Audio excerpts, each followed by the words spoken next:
Netcasts you love. From people you trust. This is Twit. Bandwidth for the Tech Guy is provided by Cachefly. CACHEFLY.com. Hi, this is Leo Laporte, and this is my Tech Guy podcast. This show originally aired on the Premier Networks on Saturday, September 9th, 2017. This is episode 1420. Enjoy. The Tech Guy podcast is brought to you by Qualcomm Snapdragon Gigabit LTE. To learn more about fiber optic download speeds on a smartphone, go to snapdragon.com/gigabit. And by 23andMe. With 23andMe's genetic service, you can learn what percentage of your DNA comes from places like Italy, Finland, East Asia, or Africa, or Neanderthals. Visit 23andme.com/twit. And by Fracture. Fracture is a photo decor company that prints your photos directly onto glass and then delivers them to your door, ready to display right out of the box. Visit fractureme.com/podcast for 10% off your first order and select the Tech Guy so Fracture knows where you heard about him. Well, hey, how are you today? Leo Laporte here, the Tech Guy. Time to talk computers, the internet, home theater, digital photography, smartphones, smartwatches, all that jazz. 8888 Ask Leo. That's the phone number. This is a show where we talk about technology, how it's changing our lives, how it's making things worse and better. First, of course, our thoughts and prayers to now not just our friends in Texas, but our friends in Florida. And, of course, the Virgin Islands and the Bahamas and Cuba and Hispaniola. And just what a mess. Oh.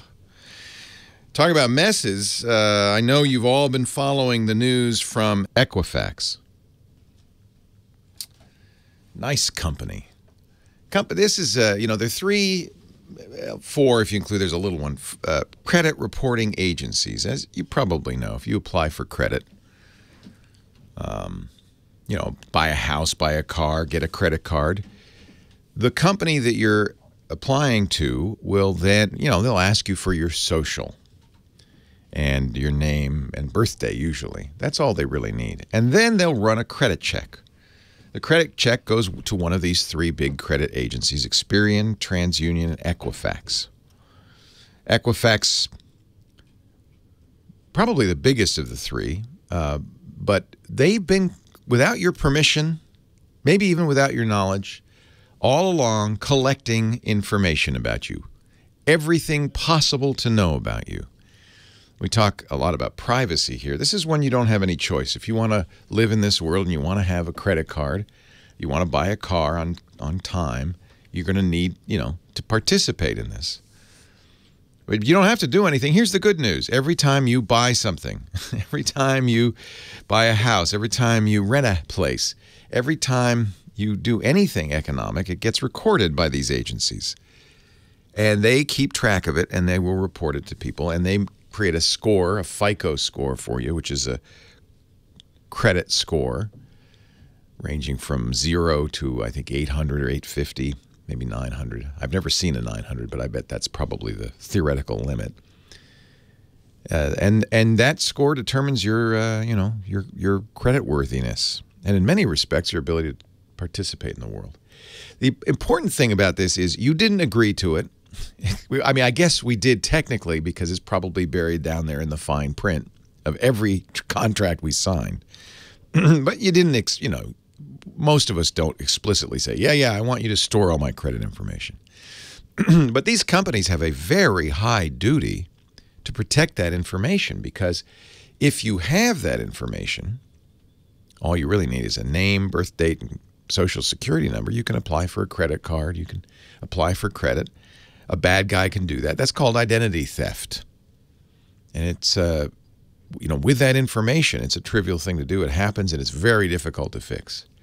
So these companies have a very high duty to all of us to protect us and protect that data. Equifax did not. They did a terrible job On July 29th, they realized hackers had broken in and stolen 143 million credit records. That's almost all of the adults in the United States. Certainly a good proportion of them. They're making statements at this point which I would not trust or believe. Do not believe Experian when they say, "Oh, don't worry, only a few 100,000 people, were the credit card numbers revealed." Don't buy it. They didn't tell us. They knew about it July 29th.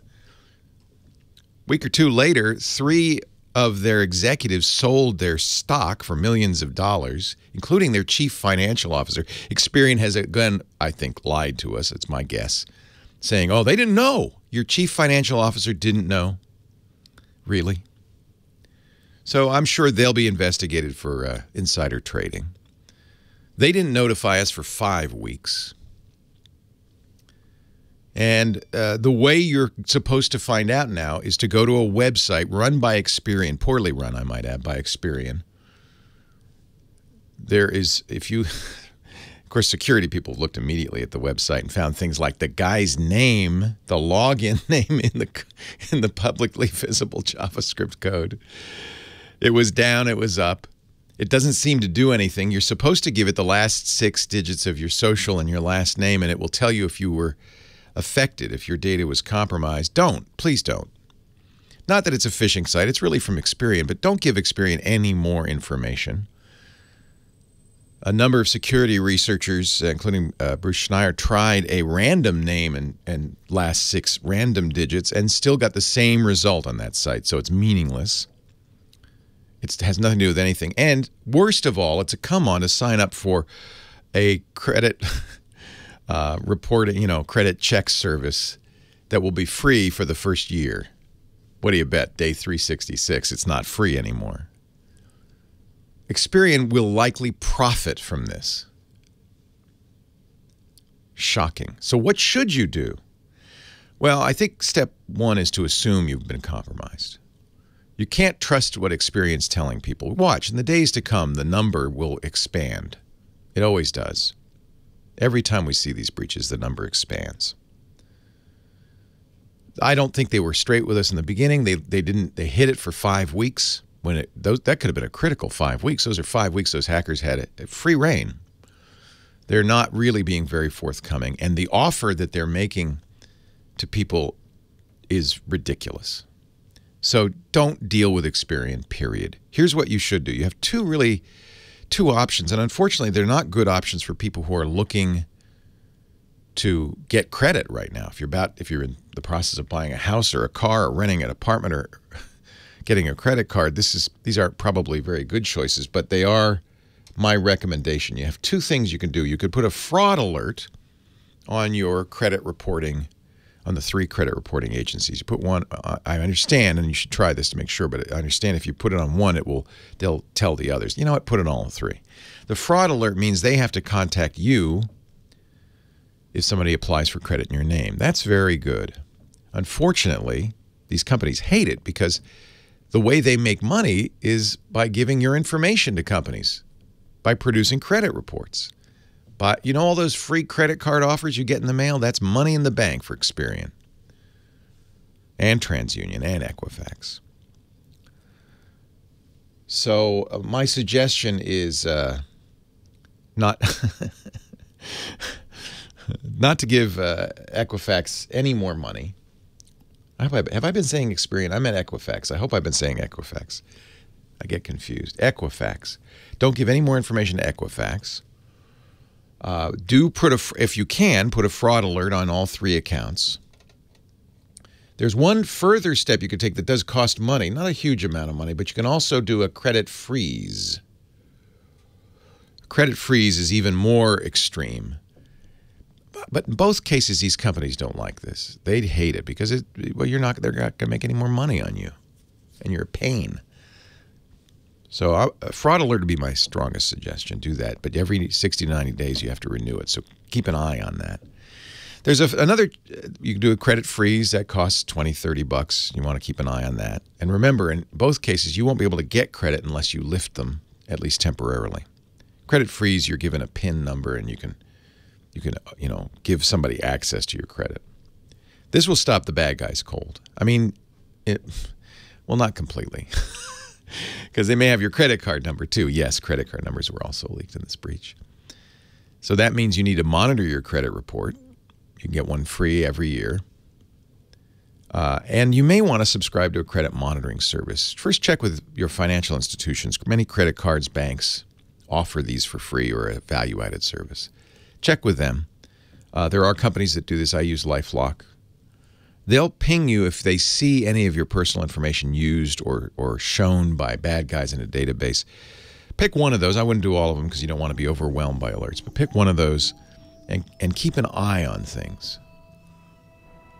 And shame on Equifax. Shame on Equifax. Leo Laporte, the tech guy.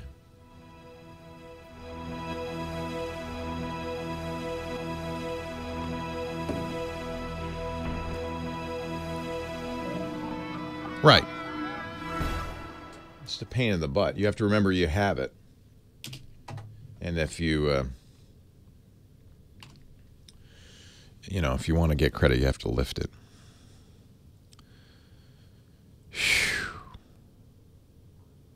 LifeLock's one of my sponsors, or what has been in the past, and I am a LifeLock subscriber. Immediately, I already had it for myself and my kids. I immediately signed Lisa and her son up. It's not cheap, however, and it is probably the case that you can get similar services, if not identicals. I wouldn't say not identical services, because LifeLock owns one of the big back-end service companies for credit cards, so they have kind of a pipeline into that stuff. I know I kept saying Experian, and I apologize. Equifax. Thank you for correcting me. They're all, by the way, they're all bad. They're all bad.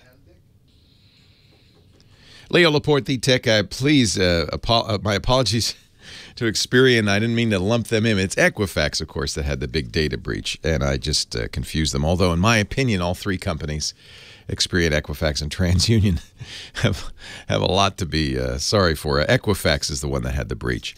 The problem is all of these companies, and there's a fourth I didn't know about called Innovis, I-N-N-O-V-I-S. All four of these credit reporting agencies make their living selling your information to companies, whether it's because you asked for credit, and that's this thing, I guess that has to happen, right? If you're going to go to a credit card company and say, I want a credit card, they need some way to verify whether you pay your bills. So they go to one of these four companies.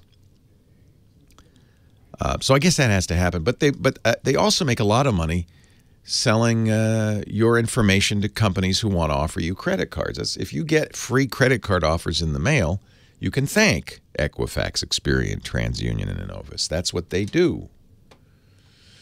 So at least I have to say commend Innovis, because if you go to their front page, right on the front page they have information. Actually, is that their front page? No, it's not. Yeah, well, they might. Yeah, no, none of these companies do. They do have on the front page a link to their security freeze and fraud alerts. So I do encourage you to go to the four: Equifax, TransUnion, Experian, and Innovis, and put a fraud alert on. And if you're really concerned and you're willing to spend a little money, put a freeze on. But again, that's not going to mitigate this data leak, because we don't know what the bad guys got. Do not go to the Equifax. I'm not even going to say the address, because if you'll have received an email, you probably see news reports that say Equifax has a special site set up for you so you can tell. It's bogus. If you go there and enter a phony name and a phony fake 6 digits that have nothing to do with you or your social, you'll still get the warning, yeah, we think some of your data might have been released. Why don't you sign up for our free credit protection service? These guys are so what is the word, chutzpah, that they're actually going to try to make money off of us after this. Just terrible. We're going to put together some links. Scooter X has a good one on credit freeze laws. In California, we'll get some other states. We'll get federal laws. But we'll put some information up there and links to the fraud alert information for each of those 4 credit reporting agencies, and credit freeze information for all 4 of them as well. And then really critically, it's time to start monitoring, if you haven't been doing it already, both your credit report, which you can get once for free yearly. Don't go, by the way, freecreditreport.com. That's not free. That's a very similar attempt by Experian, another one of my favorite credit reporting agencies, to get you to pay for your credit report, despite the name. You do once a year, you get a free credit report from all of them. So it's a good idea to make a note in your calendar, get that on a regular basis, and then keep an eye on people asking for credit and applying for credit in your name. But I think you also want, it wouldn't hurt, and I subscribe to LifeLock, but there are others, to a monitoring service, because they go beyond that. They keep an eye out for your things like your driver's license, your email, your address, your social in all sorts of places, including the places on the dark web where bad guys are trading in this information, just to keep you appraised. Your email address is probably out there. Everybody's got that. That's not much use. They could send you spam. Well, guess what? You're already getting it. But your social, your address, your date of birth, mother's maiden name, that kind of stuff, phone numbers, you don't want that to leak out. And, there's a massive class action lawsuit begun. By the way, there was some concern that if you went to the Equifax page and asked if you had been breached, that you might be giving up your rights to a class action lawsuit. I've been told that's not the case. However, they do have an arbitration clause if you sign up for Trusted ID, their free service that's free at least for the first year, but probably not after that, to monitor your credit. Don't use that. Don't sign up for that. Equifax says, oh, that arbitration clause doesn't apply to this breach. Again, you can trust them as far as you can throw them. I would go nowhere near Equifax at this point and give them no additional information. But many, many other companies offer either free or low-cost monitoring, credit, monitoring and that kind of thing. And that probably is a good idea. Check again with your financial institution. If you're a AAA member, they have an inexpensive service, $9 a month.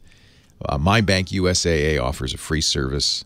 Many banks and credit cards. I saw a Discover ad just the other day that said they do it too. So check with your financial institutions. This is because I bet you every one of them will offer something. Because, of course, credit card fraud hits the banks. It makes money for Equifax, but it hits the banks. So they're gonna be your best ally in all of this. 8888, ask Leo. That's the phone number. Kim, it's really, I hate starting off this way. We got hurricanes, earthquakes in Mexico, and then fraud, and the fires. Don't forget the fires. And the fires. And down south. You know, this Equifax breach was we were just ripe for this. And that's the problem with these companies that store these databases. It's not a surprise. By the way, it's not a secret how to protect this stuff. It's not even that hard. But they don't seem to want to do it. Costs money, I guess. Yep. Anyway, you've been answering the phones, and I'm sure we have nice callers who want to talk about other things. So. Yeah, speaking of fraud or scams, Brad in Corning, he got a call from Microsoft and wants to know if it was really Microsoft or if it was just... It was not, but I'll tell him. It was probably not. I told him in it probably person. was not. Yes. But I thought you could elaborate on that. Is that line 2, Brad and Corning? Yes, sorry, line 2. Thank you, Kim. Hey, Brad, Leo Laporte, the tech guy. Hi, Leo. How's it going? Oh, it's going well. How are you? Just fine, thanks. Hey, first off, I'd like to thank you for all the information that you give out. It's really great. My pleasure. I'm glad I could be here to do that. Cool. And yesterday I was over at my mom's house, and about, 9:30 in the morning, she got a call from this lady. Said she was from Microsoft down in Redwood City. And she even left a name and a number. Oh, that's interesting. Yeah. And what did she say? What did she want? She said that she was getting notifications that our computer could be possibly being hacked. I was going to say another word. That's bogus. Right. So I get calls from Windows a lot. Although the fact that she gave you a name and phone number is interesting. Right. That's not typical, but that doesn't mean it's not. I could give it to your screener and then. No. fraudulent. No. It's fraudulent. Microsoft's very clear. We do not call. That's what I thought. How could they possibly contact everybody that has... How would they know her number? Thank you. No. Exactly. Everybody listening, you don't, because what they're going to end up doing is one of two things, maybe both. They're going to ask for money to repair the fake problems, and they're going to ask for remote access to your computer, which means that they can then install their own fake stuff. We live in an era of fraudsters, I'm sorry to say. Yeah. Well, Mom's 84, so let's... Yeah, she's just ripe for that, and I'm sorry. But I'm glad she's got a good son. Leo Laporte, the tech guy.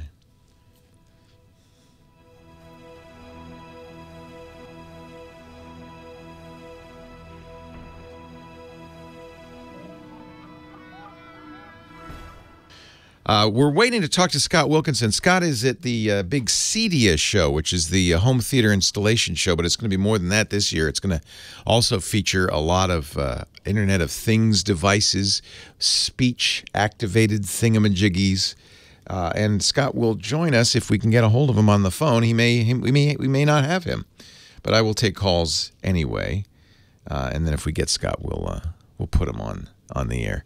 Let's continue to... Good news is I have lots of people want to talk all the way down Mexico way. Bill's on the line. Hi, Bill.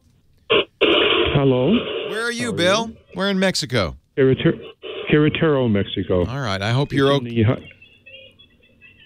I hope you're okay from the earthquake and apparently... Yeah, they're about 200 about a little over 200 kilometers from here. All right, so you're good. No damage. What can I do for you today? Well, I have the T-Mobile business, and they keep changing the name, but it's the North America plan. Yeah. With Canada, and I'm down here. I'm getting like 10 to 15 megabits up, down, and nice. 12 up. Wow. On data. That's fantastic. I can't call out. I can receive calls. I can't call out. They tell me that international calling is not blocked. It's sometimes tricky to make phone calls internationally on an American phone. You may have to dial the country code and all of that. You can't just dial the number as if you were in the U.S., even though you're using your U.S. phone, and people can reach you just by dialing your number. To reach, generally my experience has been with T-Mobile, to reach an international number. If you're in Mexico, for instance, you need to dial the U.S. country code 001 ahead of it. Have you tried that? I didn't do the 001. Yeah, try that. And I knew you were the person to talk to. Yeah. Well, I tell you why. This is one of the great things about T-Mobile, and now everybody's following suit, but T-Mobile was the first. They offer, this kind of unlimited international texting and data.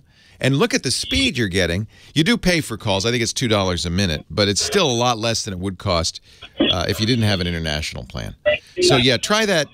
Try that. You got to do the 11-digit calling to make that work, I believe, to the U.S. It's because you're not, even though you're using an American phone, if somebody from the U.S. calls you, they use your number because the American, sometimes I think they may have to dial internationally at a 001 to say the country code, even if they're calling you in Mexico. Usually your number will work because T-Mobile handles that.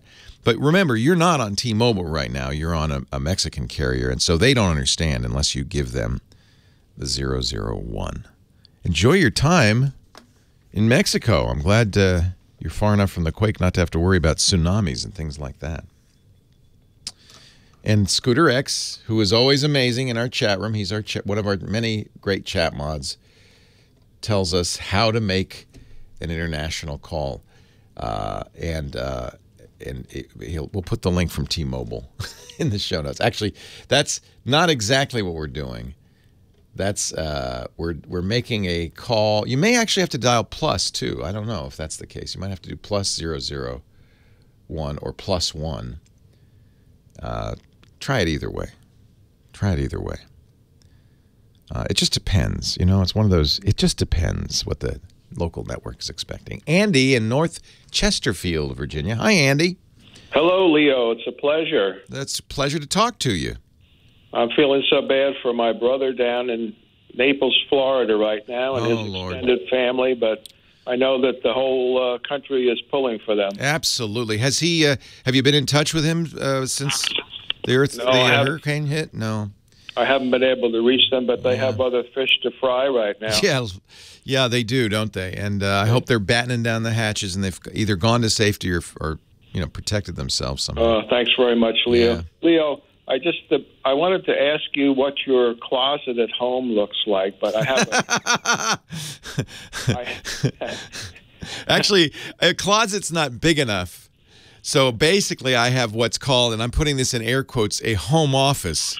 What I meant was, how do you store all these gizmos and find them? That's what I'm saying is it doesn't fit in the closet. It's in my home office, which really is a storeroom with wires. And it's like, you're probably old enough to remember, as I am, Fibber McGee's closet. Don't open that closet, McGee! Oh!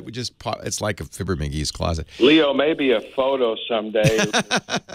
No, it's my secret shame.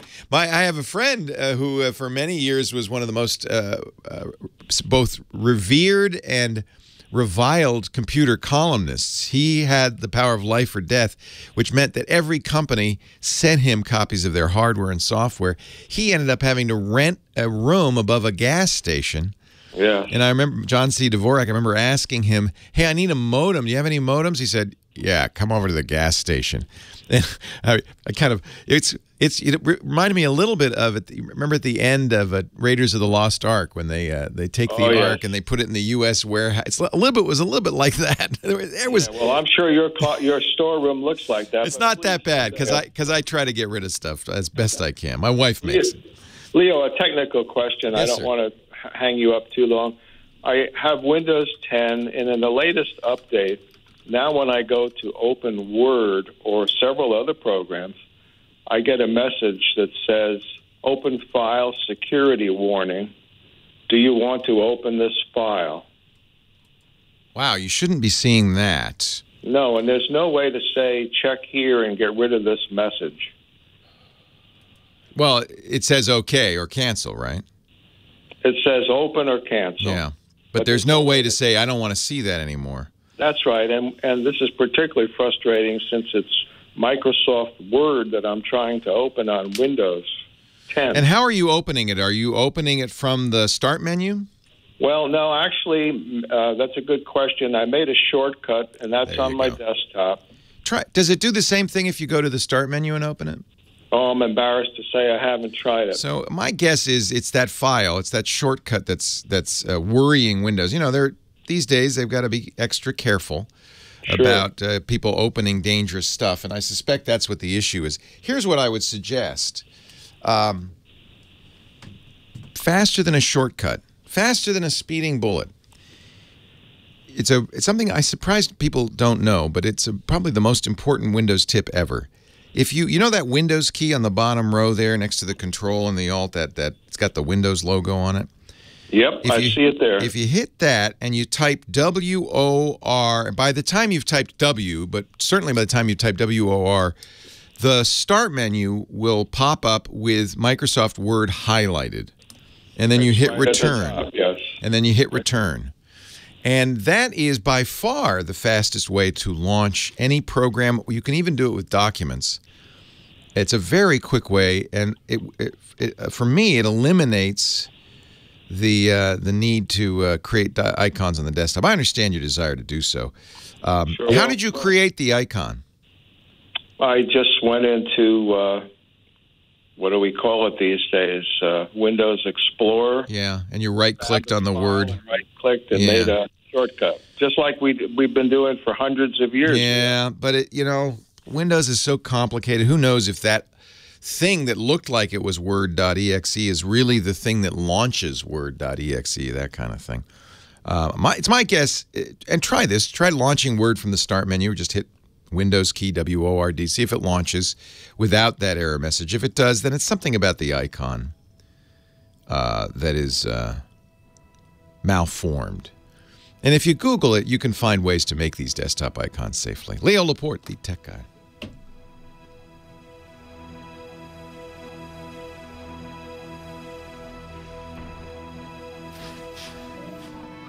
Yeah, I also, another way to do it, put it in I do the taskbar as well. I like that. So you can right-click on it and say add pin. You can either say pin to start menu or pin to taskbar, and then it'll be always there. Leo Laporte, the tech guy.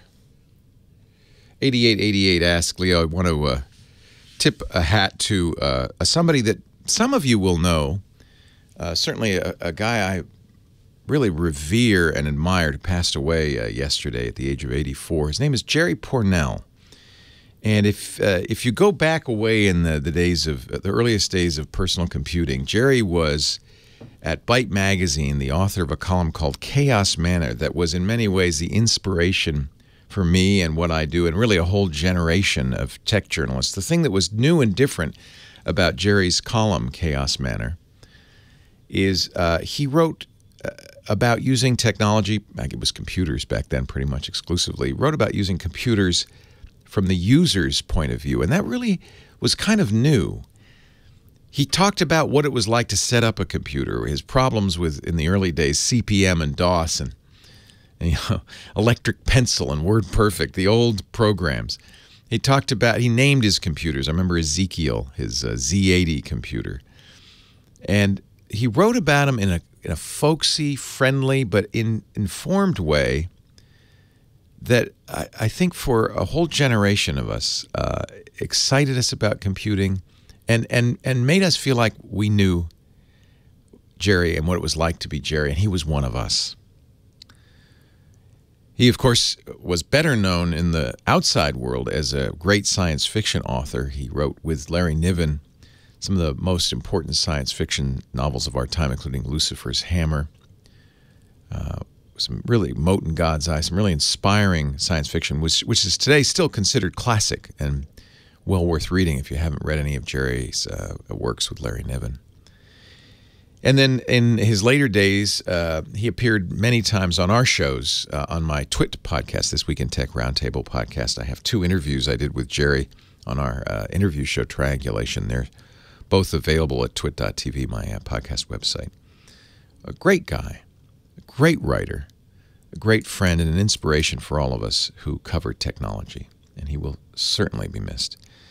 Jerry Pournelle passed away quietly, according to his son.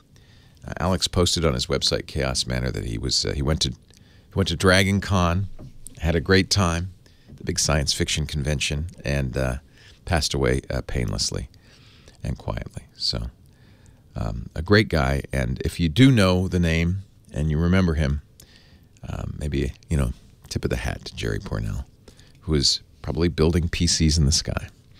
8888 Ask Leo. The phone number. Cerise next on the line from Newport Beach, California. Hi, Cerise. Hi, how are you? I'm well. Come over to the phone. Let's talk, you and me. I'm coming now. My grandbaby's actually here right now. Oh, well, you could pick him up or her up and bring her over. She's in my arms. Oh, She's in my arms right now. Nice. Say hi, Ava. Hi. Hi, Ava. Oh, what a sweetie. Well, what can I do for you and Ava? Okay, so I have her with me a lot in the car, and she has a couple of favorite movies on Netflix, and I'm trying to figure out a way to where she can sit in the back seat and watch Netflix, but I can still have my phone in the front. Oh, yeah.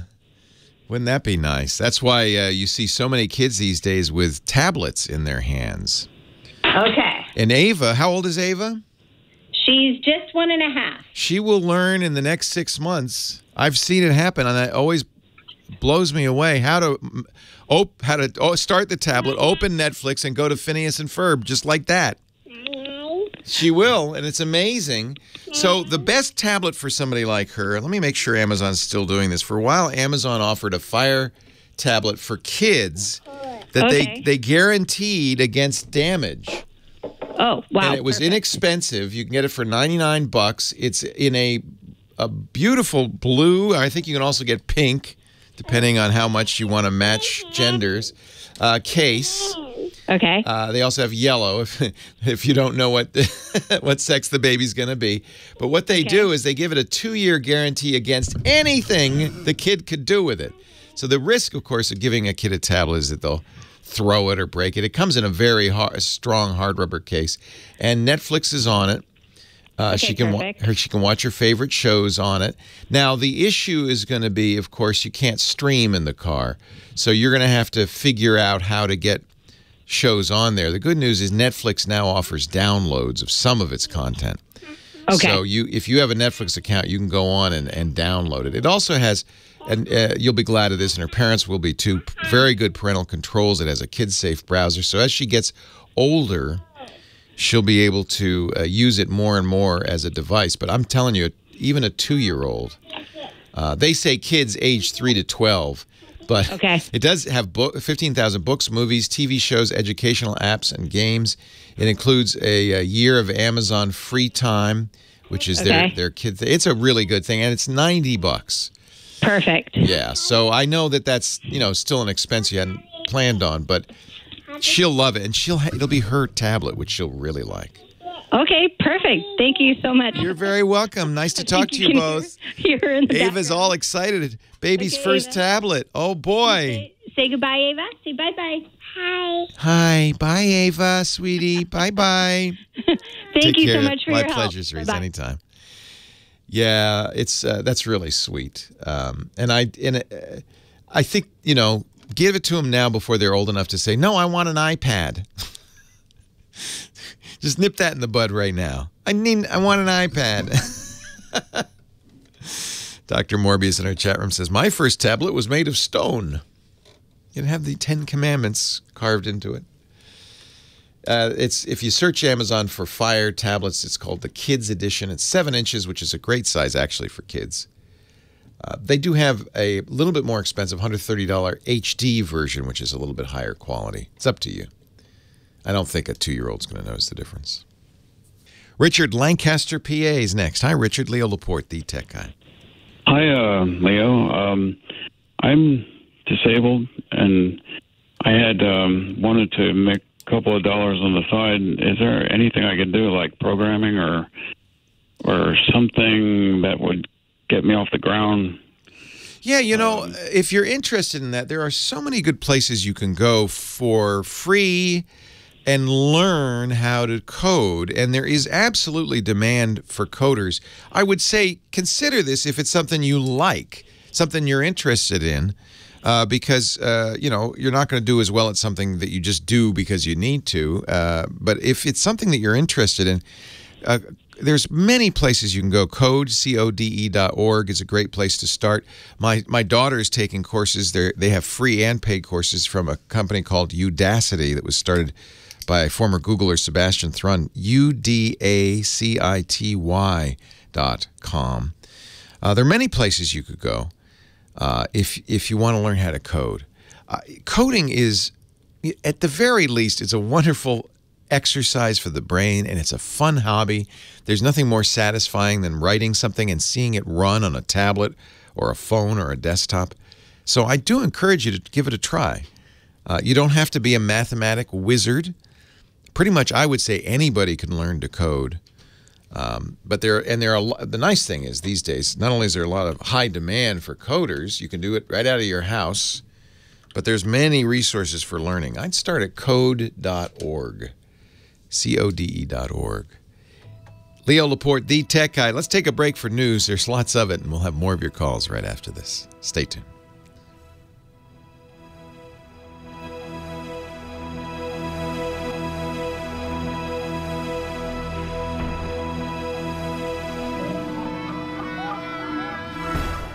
Our show today brought to you by our friends at Qualcomm. I'm a fan of Qualcomm. The Qualcomm chips power all my Android phones, and the higher-end flagship phones have these new Qualcomm Snapdragon Gigabit LTE modems that are fast. If you've got I've got a Note 8 coming, but if you've got a S8 Active or a Moto Z Force, the HTC U11, or the Galaxy S8, you've got Snapdragon Gigabit LTE. Why is it so good? Well, with additional lanes for your data to flow on and the ability to squeeze more speed into each LTE connection, Snapdragon Gigabit LTE is a lot faster It's like driving on a much wider, faster data highway. 7 times faster than your home Wi-Fi. It could turbocharge all of your connected apps, stream 360 videos and YouTube VR in 4K resolution without buffering or stuttering. Access all your files in the cloud nearly as fast as you would if they were on your phone. That transforms how you use your smartphone. And of course, if you like watching TV and movies, it'll download in seconds on the Snapdragon Gigabit LTE. And the new Android Instant apps, they'll load almost instantly.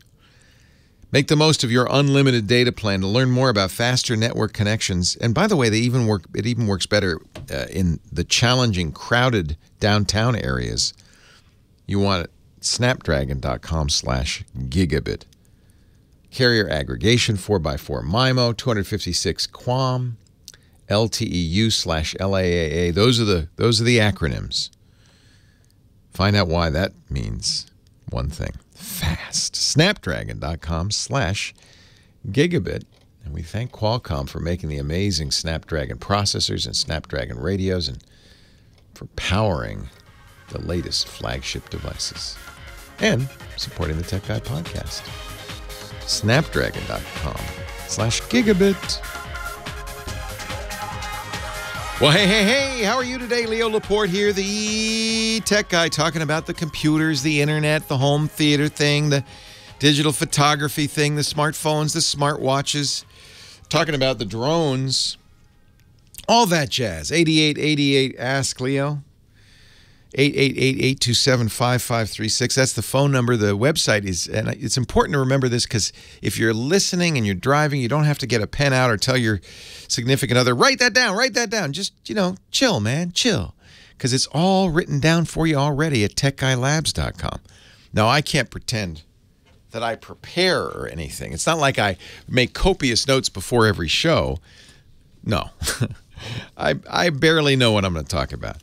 But we do have people who write these things down as I talk. James DeRuvo right now is writing everything I say down and putting it up on the website, techguylabs.com. And then we add audio and video after the fact. Josh Windish in my office does that. And basically that site is designed to reflect the show accurately. So every show has its own page. Within that page, every hour has its own page. Within that hour, every question or segment has its own page, and you can go there, you can read it, and it's free. There's no sign up or anything. It's just boom. You just go there, techguylabs.com. There's a good search tool so you can find it. What did Leo say about drones? And you can find that quickly. techguylabs.com. If you do want to leave a comment, we do ask you to log into your Twitter or Facebook or Google Plus account. That way it reduces spam. That's it. I don't collect that information. I don't want to know that information, and I certainly don't charge you for any of this. And thank our advertisers, because this is all the whole thing, the studio, the fabulous music played by our amazing musical director Michael Cozio, the incredible salary that we pay to Kim Schaffer, our phone. What are you laughing at, Kim? Our phone rate. All of that is paid for by our fine advertisers. So just, take advantage of that, techguylabs.com. I did finally, I have a bad history with drones. First drone I bought, my friend, Father Robert Balaser, the digital Jesuit, who we call the Quad Father because he's such a drone fanatic. He said, Leo, don't buy an expensive drone. You'll just lose it and crash it. And we, for the studio, we had a DJI Phantom, one of the first. We used it for, kind of helicopter-style shots and so forth. But he said, you're going to crash, so get a $40 SEMA drone. You can get them on Amazon, SYMA. They're cheap. That way, if you crash it, you won't feel so bad. So I took his advice. And I was so excited that first time. I charged up the batteries, got out the remote control, read the instructions carefully, put the SEMA, turn it on, put the drone down on the, those 4-blade quadcopters. They're really amazing because they're very stable platforms. You control them with your smartphone. And I mean, they're remote control aircraft, but they're easy to fly. And I said, this is my first takeoff. I pushed that lever forward. The drone starts going up, and then it keeps going up. And I go, okay, good height. And I pulled it back. Nothing happens. Keeps going up. Fiddled with it. Pressed all the buttons. Keeps going up. It was like a helium balloon that you let go. It just kept going. till it was a little dot in the sky and then disappeared. And I never saw that drone again. I have no idea what happened to it. I just lost it. I looked around the neighborhood. Fortunately, it's very light. It's a cheap drone. Good news. It wouldn't have hurt anybody if it had fallen out of the sky. Chances are it's in a tree somewhere, but I never saw it again. Okay. Round one, chalk it up to inexperience. Went out and got the drone you cannot crash from Parrot AR, which created this category, really, of smartphone drones. And really, these drones are based a lot on smartphone technology, the accelerometers, the small processors. So the Parrot AR, it was called the Bebop. And I saw David Pogue at Yahoo Tech. He did a great, how you can't go wrong with this. It can't crash. Crashed it immediately. First flight into a tree. It bent it somehow, and now from then on, every time I tried to take off, it would just flip over on its side. And that was that. So I thought, me and drones, we don't go together. I've wasted a lot of money now. I'm done. But see, I'm never really done. My friend Alex Lindsay, who's a very talented video guy, said, oh, no, you're going to love this new from DJI, which is kind of the best-known name in drones. These new portable drones, they're so smart. And he convinced me to spend $1,000 on it's called a Mavic Pro, and it folds up. In fact, you can carry it in a small man purse-sized pouch.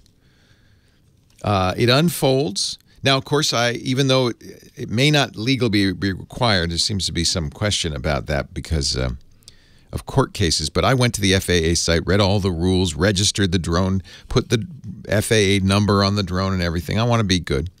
This thing has a very good quality 4K camera. You shoot 4K video. It's rock solid.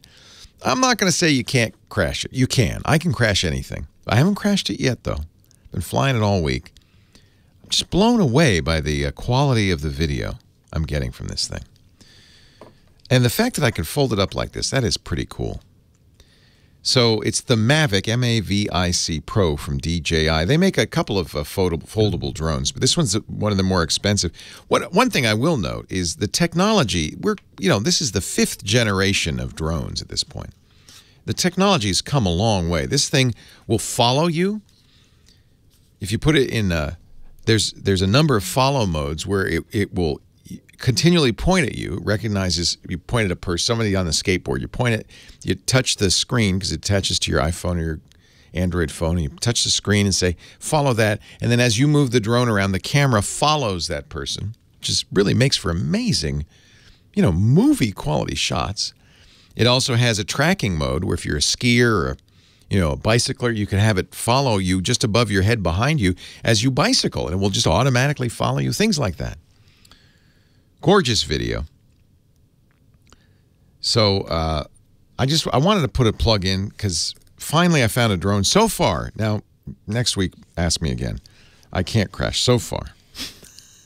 This is the Mavic Pro from DJI, and I just love it that it's so portable and you can carry it over your shoulder, bring it with you on hikes and so forth. And I've been able to get some great video. You know what we'll do? I'm going to do a full review of it on our new Screensaver show on the Twit Network this afternoon, and we'll put some video up that I shot with it so you can see it in action. I think you'll be impressed by the quality of the video. That's this afternoon we're doing that show, but you'll find it at twit.tv. That's my podcast network /NSS for new Screensavers. We'll put it there. Really, really an amazing technology is. Sounds silly when I say it, but technology is pretty cool. It's been a while since I found something where I went, gee, this is space age. This is pretty amazing.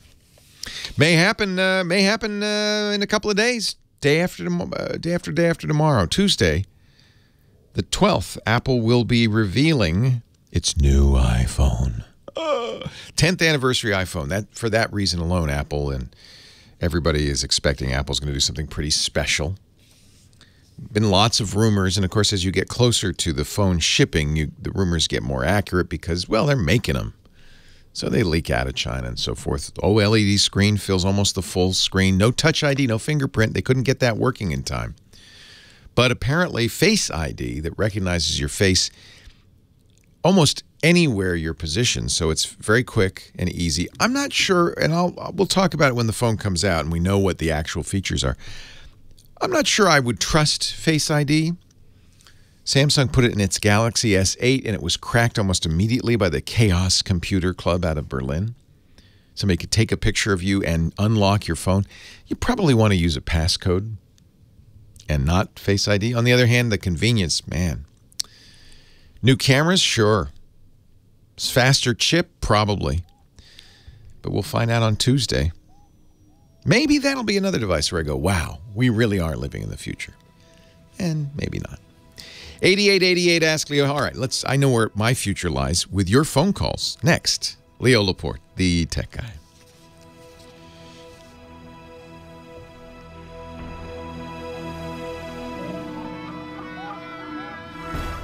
Leo Laporte, the tech guy.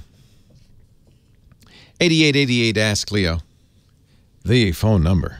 On we go. Real quickly before I get to Joe in Phoenix, hang on, Joe, you're next. I do want to mention, we talked about it at the beginning of the show, but if people are just joining us, we talked quite a bit about the Equifax breach. There is lots of information on our webpage at techguylabs.com. Bottom line, I don't trust Equifax to tell us if you've been affected or not. 143 million records apparently gained by bad guys in a breach that occurred or was discovered by Equifax, discovered on July 29th. They didn't tell us for 5 weeks, giving three of their executives time to sell their Equifax stock. Now Equifax has put up a website saying, hey, give us the last 6 of your social and your last name. We'll tell you if you were affected. I don't buy it. A number of people have put in random names and numbers and said, oh, yeah, you were affected. Don't give Equifax any more of your data. Stop. They say, well, we'll give you a year free credit monitoring. A year? A year? This breach is going to affect all of us for many years to come, and I can guarantee you that year of free credit monitoring will turn into paid on day 366. Stay away from Equifax. If you're worried, you might want to put a fraud alert on all 4 of the credit reporting agencies, TransUnion, Equifax, Experian, and Innovis. That will require them to contact you before giving out any of your information. That's what these companies specialize in, collecting your personal information and giving it to people who ask for it for a price. That's their business model. You'd think, given that we didn't offer this information, they would do everything in their power to protect it. They didn't. Releasing vital information for many Americans. I don't buy the number. It could be more. I bet you over time we'll hear it is more. I don't buy anything Equifax says at this point. Check with your financial institution. Most financial institutions, many credit cards, offer some form of credit monitoring. Take advantage of that free offer. And then there are companies like LifeLock, AAA, that do this as well. I use LifeLock, and I actually spend a lot of money every year for credit monitoring because I'm in the public eye. I would be a target, so I make sure I do everything I can to monitor my credit. But I think putting a fraud alert on isn't a bad idea. You could even do a credit freeze, which will cost you money. Both fraud alerts and credit freezes have to be renewed periodically. Check with Equifax, TransUnion, Experian, Innovis to see how it works. I think when I get home, that's probably what I'm going to do is put a fraud alert on all my accounts. And continue to monitor it and keep it going. It's important to have monitoring plus the fraud alert because there's other, now that the data's out there, there's other ways bad guys can use it. You want to know if it's being used. The fraud alert, the idea of the fraud alert is to keep people from applying for credit in your name, but there's other things they can do. So we just all, thank you, Equifax. You screwed it up for everybody. I hope you're happy now.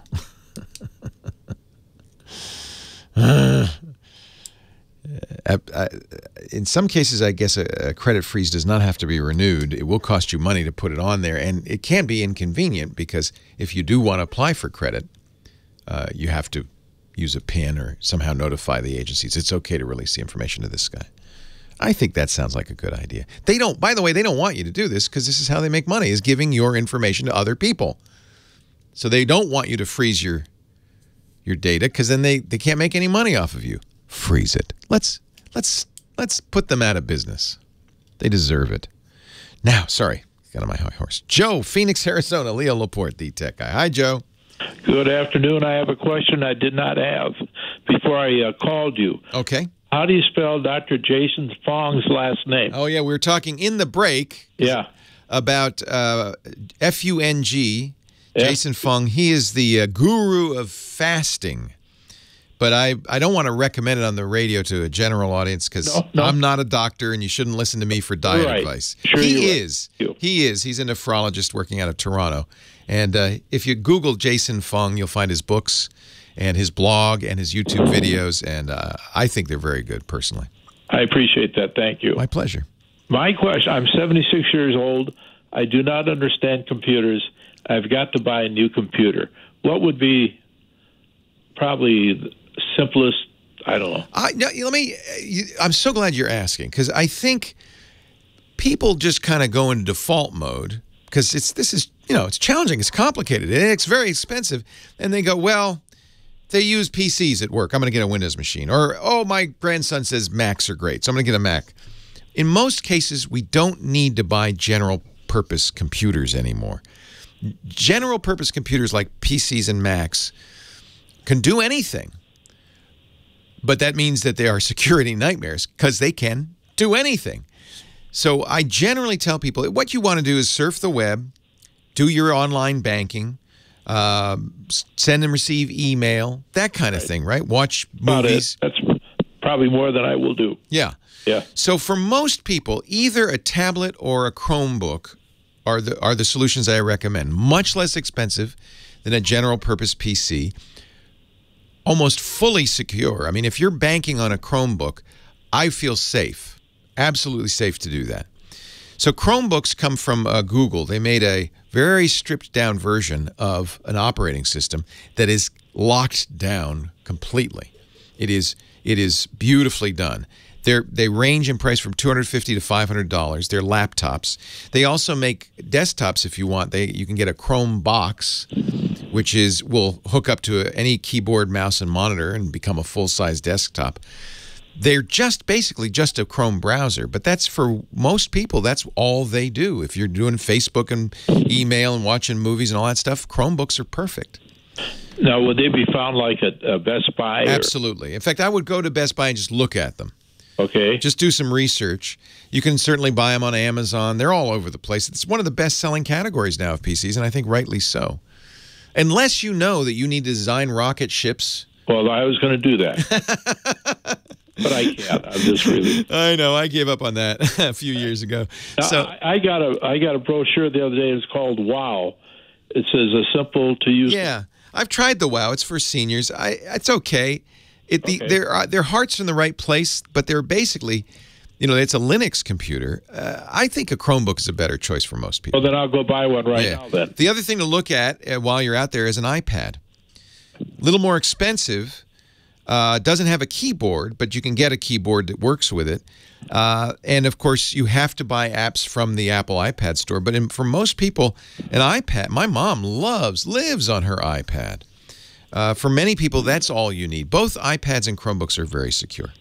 So that'll be my decision, right? Yep, it's up to you. It's the form factor you like. But I think you're right to ask, do I really need a PC or a Mac? No, I would say no. No, I don't think I do either. Yeah, save your money.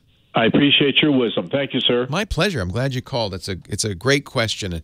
I think most of the time we're just kind of on automatic. I'm just going to buy that. I'm at Costco. I see a PC. I'll buy it. And you're buying a lot of problems. You really are. And gosh knows, thanks to Equifax, we got plenty of problems without doing that. 8888 Ask Leo. Leo Laporte, the tech guy.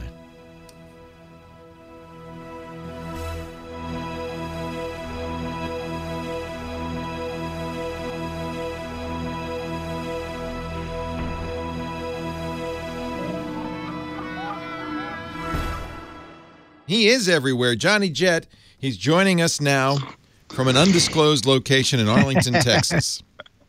I'm in Arlington, Texas. So you're having a sports weekend. This is exciting. I am. And I was just looking at the chat room, and you can hear Jack in the background. They were saying that the nachos were invented at the Texas Ranger Stadium. And it's true. And I just came from lunch where the Irish nachos were invented at this Irish bar that we went to. So there was a guy named Nacho who used to make these, and Howard Cosell apparently was the guy who popularized them during a Monday night football game. He said, "What are these things called? Are they nachos? Are they nachos?" And he ate them, and it's the ballpark nachos with the kind of yellow, I don't hesitate to call it cheese, yellow stuff on cheese whiz. Cheese. Well, it's cheese, jalapeno juice. I read the recipe. Jalapenos and jalapenos. Maybe some onions. No. You're giving it more credit than it really deserves. It's basically cheese whiz with jalapeno juice in it over tortilla chips, but it's very good. Yeah, they invented that there, huh? It's good for you too. Well, it cleans out the sluices. I'll say that. So, Johnny, what are you doing in Arlington? I am doing it. Actually, I'm here with my wife. She's doing a Pinterest work, and I'm her +1. But nice. Part of the perks of traveling with my wife, I get to go to the ball game. So they got me tickets to see the Giant Cowboys tomorrow, and the Yankees Rangers. So I'm going to go. Oh man, you're in heaven. Across the parking lot. You walk across the parking lot. You can go to 2 games in the same day. That's heaven. So, and it's the NFL opener down there for the Cowboys. It is Sunday Night Football. Although, as we San Francisco 49ers fans call them, the Cowgirls. Don't do that down there, though. Where'd you? Well, their stadium is beautiful. Anyone can go for a tour of the stadium. They do these, and my wife's like, "My God, you can eat off these floors in the stadium." That's because the season hasn't started yet. No, I got a tour during the season too. Oh, it's right. really wait till 100,000 fans load the place up. Yeah. So Johnny joins us talking about travel each week, using travel technology to travel better. Yeah, go ahead. A couple of things. Yeah. Well, I was going to say, I created a travel resource page for anyone who's getting hit by Hurricane Irma, who their travel plans are being affected. I have every airline's policy, cancellation policy, cruise line, things to do. Travel-wise, obviously it's not safety-wise, but there's all kinds of maps in there and things like that. So check that out. I just put it in the chat room. I'll tweet it out after this thing, and you guys can hopefully put it in the show notes. And then one other thing, I always give you a tip. So I wrote a tip this week in one of my newsletters, and it was really popular. And I was shocked how popular it is about be aware of thieves on planes. People don't realize that one of the new trends, especially on long haul flights, and actually this tip came in from a reader, and it was on a flight to China. They said it's really bad going to China, but I think it's everywhere. You have to be aware of it. When you go on a long haul flight and you fall asleep or go to the bathroom, you got to be aware of your belongings up top or underneath your seat. Wait a minute. I always assumed it was safe because to be a thief on a plane, you had to buy a plane ticket. You say bad guys do that? Yeah, they buy the plane tickets and then they make off like bandits. They go in people's bags. Well, yeah, because I bring my most expensive stuff. I don't check it. We talked about that before. Cameras, computers, we bring them on board. And cash. So this reader who sent it in to me said that all of a sudden they noticed right before they get off the plane that their bag was missing or their money was missing and their jewelry, and they remembered someone going up into the overhead bin. Wow. And they screamed and told everyone no one get off the plane, and people weren't listening, and all of a sudden people started looking at their bags. They're like, oh my God, we were robbed too. So but they got the guy. He's on the plane. Don't let anybody off. He's there, right? Well, you don't know. If they're in the front of the plane, it's too late. So anyway, I just want people to be aware of thieves on the plane. You have to be. So always look at your bag. So a lot of times when I fly, I'll put my carry-on bag over the seat and the person across the aisle from me. That way I can keep my eye on it. Because if someone's going over your body, over you, you can't see what they're doing. Wow. Does that make any sense? I don't know. I would have never thought this because I feel like that's, once you, for instance, I don't worry about the airplane waiting areas because you got to get through security with a ticket. I figure you're safe once you get in there, but I guess not. Yeah, and then my friend, I put this on my Facebook as well. One of my friends was like, well, I was actually flying business class. I got up to use the bathroom, and I quickly turned around to get something else from my bag, and my seatmate was going through my purse. Oh. So you just got to kind of be aware, and that's what I'm trying to get the message out. You don't want to start your vacation off on the wrong foot or so I'm going to put my valuable stuff under the seat. Is that safe? Well, just make sure you have an eye on them, or you can put one of those things around your neck. Sometimes I'll handcuff my bag. Well, on trains, that's what we did when we when we take the trains at night in Europe. In Italy, I would sleep with the bag. Yeah, I'll put my leg through the backpack strap or something like that, so that if somebody tries to take it, at least they'll pull on my leg. Yeah. Or take turns if you're traveling with someone. Take turns. Wow. Just keep an eye on it. I mean, I don't want you to be a freak about it, but you just keep an eye on it.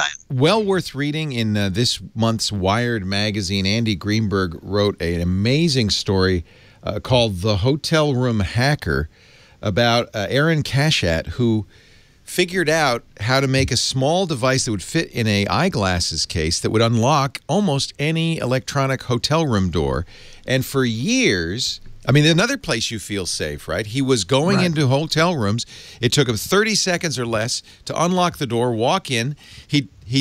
There was always luggage there. He'd throw everything in the room into the luggage, walk out through the lobby with his luggage behind him. They finally caught him. He's in jail now, but the scary thing is many of these locks are still out there and still being used. So, first I heard of that one. Yeah, that's another one to keep in mind if you're curious. Another place. You just got to watch everything like I feel like this is the paranoid show this week. They're everywhere. Yeah. Yes. So I do have something that's not... yes, please. Something happy, Johnny. Something happy. Yes. So here's an app for you. So it's called RV Parks and Campgrounds. Okay. So the website is actually parkadvisor.com, but it's a free app on both iOS and Android.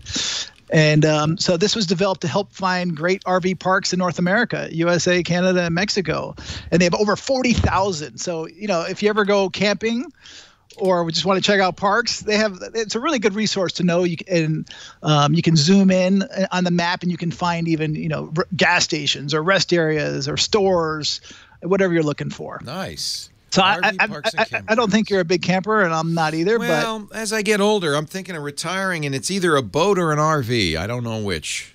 Hey, RVs? Yeah, I think I might drive around the country, see the world, get it. We actually, Lisa and I want to do as a test next year. Maybe start in, what's left of the Florida Keys and go up the eastern seaboard, and see, in the fall, and go all the way up and see the leaves, but. So I thought that'd be kind of fun. You know, I know the area, and I'd love to do that. Go to Charleston, and it'd be fun. But anyway, Washington D.C. I thought we'd do that maybe next year. So this will be useful. Places you can stay in your RV. And not only that, also we're places that are RV friendly stores. Yes. Like they list all the Walmarts and Costco, Sam's Club. It's kind of it's an amazing community, the RV community. I've noticed that. It is. I've never driven in one. I've been in one, but you can rent them, and that's what I'm going to do. You can rent nice RVs. Yeah, I think I mentioned the website a long time ago. I can't remember which one it is. That's the one I'm using. But there's actually a smaller one you can do, Juicy. Did you see that Looks, which was the parking valet service you'd recommended a couple of years ago, just got bought by Volvo, and they're going out of the parking valet business, I'm sorry to say. The website I recommended or the app, they got bought? Luxe, they got bought. Yeah. Wow. Out of the business. So they bought it and they're just taking it out? Yeah, well, they actually had pivoted last year. They stopped doing it. I think there wasn't a lot of money. The idea is a guy come on a scooter and take your car anywhere in the city, park it, and bring it back to you. Maybe Volvo will revive it. Thank you, Johnny Jet. JohnnyJet.com. For more information, Leo Laporte, the tech guy. Oh, I love Jack in the background there. You can hear Jack. He's so cute. Yeah, of course. He's adorable. Here, Nat, bring me Jack. Are you taking him to the ball game? No, it's too loud for him. Yeah. So our baby's first ball game. Leo Laporte, the tech guy. 8888 Ask Leo. Back to the phones we go. Mike is on the line from Bath, Maine. Hello, Mike. Hello. Hey, welcome. What can I do for you? Hello. Hold on, Mike. Hello, Bath, Maine. Oh, Bath, Maine. Okay, because you said you had another mic on there. Well, there may be, but you're the Mike I want to talk to. Great. My X58 MSI motherboard gave up a few months ago, so I sorted it out, and now I'm upgraded to an X98 299. You built it? You built the computer yourself? I built it, yeah. I built the original one when Windows was first offered, or Windows 7 was offered as a beta test, and I had to steal the drivers Asus to make it work with MSI. Good. MSI makes great motherboards. What can I do to help you? You got your nice new one going. Well, I got it running, but I don't have an operating system on it because I got cheap. I spent all the money on all the other stuff to move it over. And it's time for Linux, my friend. I still want to run the Windows for a while. Okay, all right. Anyways, so most of the parts are the original machine. I upgraded where it was necessary. The power supply, the hard drives, the video card for now is from the original machine. And I went and downloaded an ISO and created a You use Microsoft's Media Builder, and you created a Windows 10 install disk, I take it. Well, a key, the little USB drive. Yeah. Anyways, when I put it in there, it goes, Windows cannot read the product key, the setting from the unattended answer file. And I have no idea how to deal with that. It should install even if it doesn't activate. That's the normal way that these things go. You can download Windows 10 and install it on any computer, even if you don't, you didn't buy it, and it will run for 30 days, and they'll say, okay, now you got to pay for it. So there's something wrong that is beyond just not having a registered copy of Windows. It's something going on with the installer. Okay. I downloaded the key a couple times. Maybe I'll have to try again. You're using, it's not unusual to have problems making a boot key for a Windows machine. You're using Microsoft's media creation tool to do it? Yeah. Okay. I don't know. I usually use Rufus, R-U-F-U-S. You might look at trying. It's a free download, R-U-F-U-S, and it makes a bootable. Sometimes bootable USB keys can be tricky. I'm not sure if it should be an EFI key. It needs to support UEFI. It also needs to support the secure boot, which Microsoft has turned on, I'm sure, on their MSI motherboard. So all of that stuff needs to be right. I bet you it's just a bad USB key, because you shouldn't get that error message. You should get an install. The worst case, and I think this will happen to you, you've changed enough of it, is it'll say, well, now it's time to buy Windows. It's not going to recognize the fact that you run Windows on that machine before, because it's Now, if I call them, will they allow it, or will sometimes, yeah. If you explain to them what you changed. Microsoft is not completely clear on how it figures this out. It somehow looks at all your hardware, makes a hash, and then says, stores it in a database. And once you've installed Windows 10 on any machine, you have what's called an entitlement to install it again and again and again. And it bases it on that hash. It doesn't. That's the only way it knows your machine. So if you change, and it doesn't say how much, but if you change a certain number of things, I'm thinking probably the MAC address of the Ethernet card, the motherboard. But if you changed enough that it looks like a new PC. Okay. However, you may be able to call them and say, the motherboard is going to do a lot of that, because that's right. The motherboard it's got the Ethernet and everything's on the motherboard. Right, and then the sound. So you just say I changed the motherboard, but it's the same PC, and see if they'll say, oh, okay, we'll activate you. Okay, because otherwise, it isn't that bad to just go out and buy another copy. It's not that expensive. No.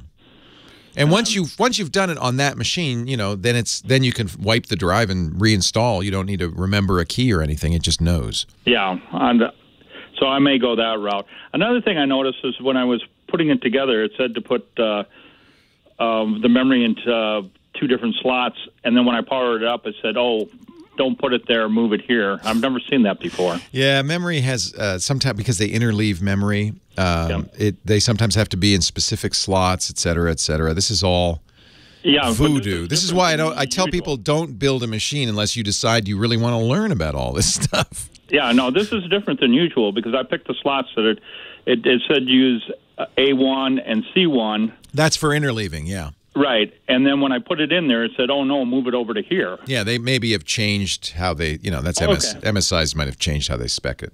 Okay, because outside of that, I love the other board. I think they're good. Out of it. Yeah. I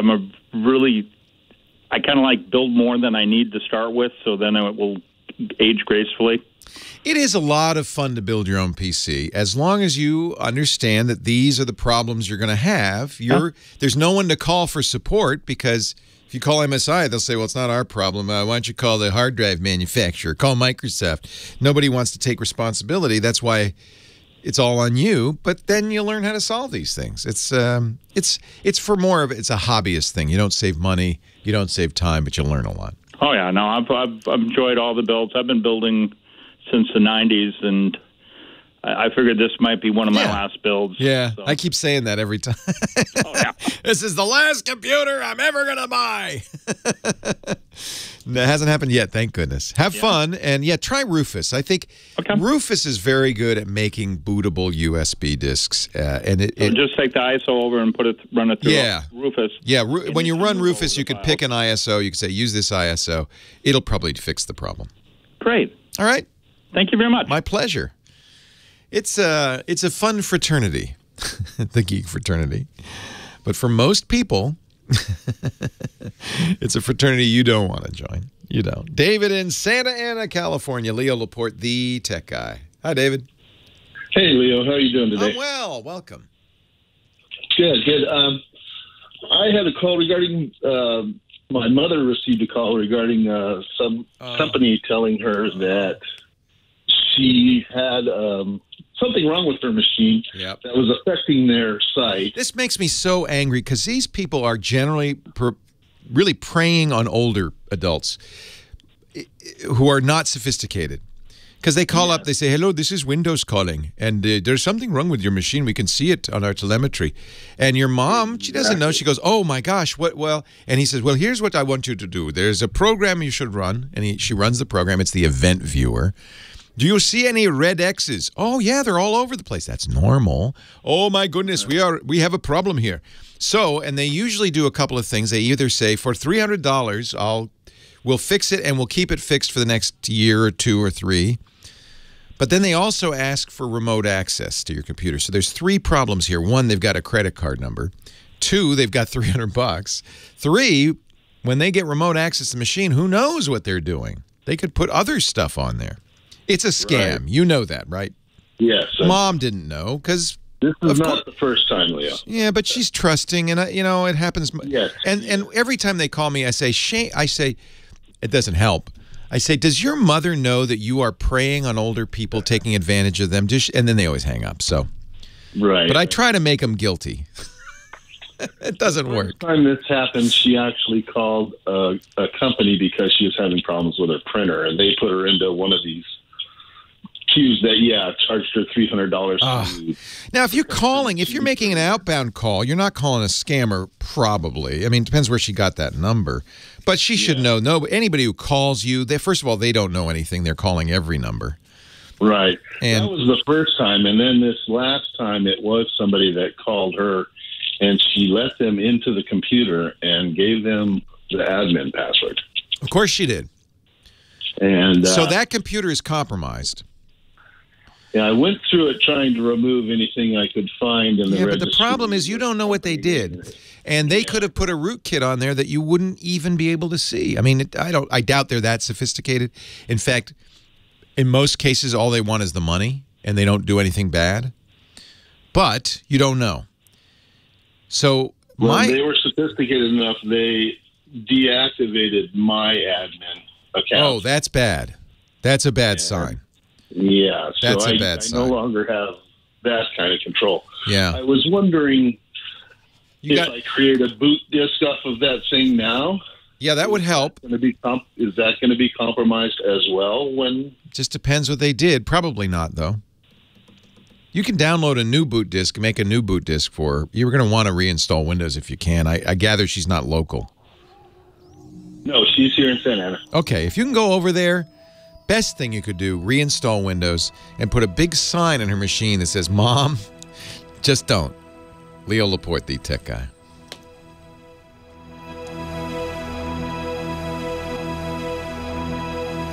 That's, it's just terrible. I feel like we live in a world of scammers.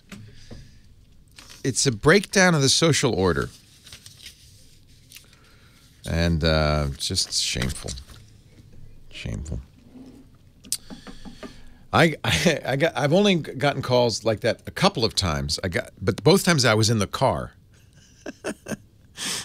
So I had a little time. There are people who will keep them on the line and mess with them. I don't do that. But I don't know. Hey, have you ever had your DNA mapped? It's not expensive. And it really is fascinating. I use 23andMe. Did this a few years ago. One of the things I like about 23andMe is as new genetic research comes out, let me log into my account. They add to the information that they share with you, which is awesome. 23andme.com/twit. You don't have to go to a lab. You don't have to go to a doctor. You don't have to give a blood sample. You just spit into a vial. I'm not kidding. That's all you have to do. And they take the saliva. There's enough DNA in that saliva, they can break it down. And you can learn so much about where your ancestry comes from, what traits you have, wellness information. The Ancestry Report's amazing. Here, I'll show you mine. You can see this is actually my 23andMe. By the way, one thing that's really cool, you can download your DNA analysis and use it in other, through other machines and other software if you want. So you actually get the raw data from this. So I'm 39% British and Irish. Mostly European, 100% European. So, but this kind of matches what I thought. A little Italian. See, a little Jew. I didn't know I had Ashkenazi Jewish in there. See? Now when you invite me to your Seder, Dr. Mom, I can go. But you can also, I love this stuff. I just love this. You can find out how much Neanderthal you have. This is actually an example of something new. It was only in 2010 that they found Neanderthal DNA samples in bone fragments. And they were able to figure out that, yes, many of us do have some Neanderthal in us. I have 265 Neanderthal variants in my DNA. That's a fairly small amount, less than 4% of my overall. But that's fascinating. You can find long-lost relatives if you want. Now, this is a privacy thing, so you can say, I don't want anybody to find me. But I turned that on because I thought that was kind of cool. I could see who's related to me. I even found a second cousin based on DNA matches. They're calculating this right now. And his last name was the same as my grandmother's maiden name. So I know we're related. It's so cool. I want you to try it, 23andme.com. Find out where your DNA comes from. And you know, what a great gift. We're going to give it, don't tell Poppy and Grandma. We're going to give it to my in-laws for Christmas. Because it's even better if you've got everybody involved. You can also, and this is really nice, answer questions. They have a phenotype questionnaire. You can answer a few questions. I do it over, every once in a while I'll answer a few more questions. And that helps them build a database of what genes relate to what traits, which is so cool. I likely cannot taste bitter, but I prefer salty to sweet. That's true. Likely little upper back hair, no bald spot, no cheek dimples, no cleft chin, but probably detached earlobes, wet earwax, darker eyes. My ring finger is likely longer. Oh, that's interesting. Likely a lot of freckles, wavy or straight hair. Wait a minute, what does that mean? Likely straight or wavy. Well, isn't that... Oh, but not curly. I love this. So this is based on stuff that they've found out by asking people questions like, is your hair curly? And they can match it up. Really, really cool. If you want to find out more, go to 23andme.com/twit. Discover where you come from, what makes you you, your unique genetic profile. 23andme.com/twit. What will be your DNA destination? I love this. It's just so cool. And like I said, it would be a great gift. I'm predisposed to weigh less than average.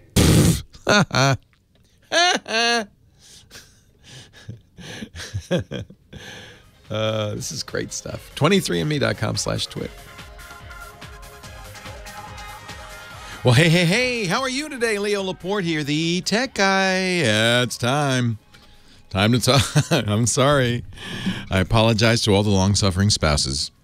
Every day we have visitors come to the studio, often couples, and I usually ask, well, all right, who dragged whom?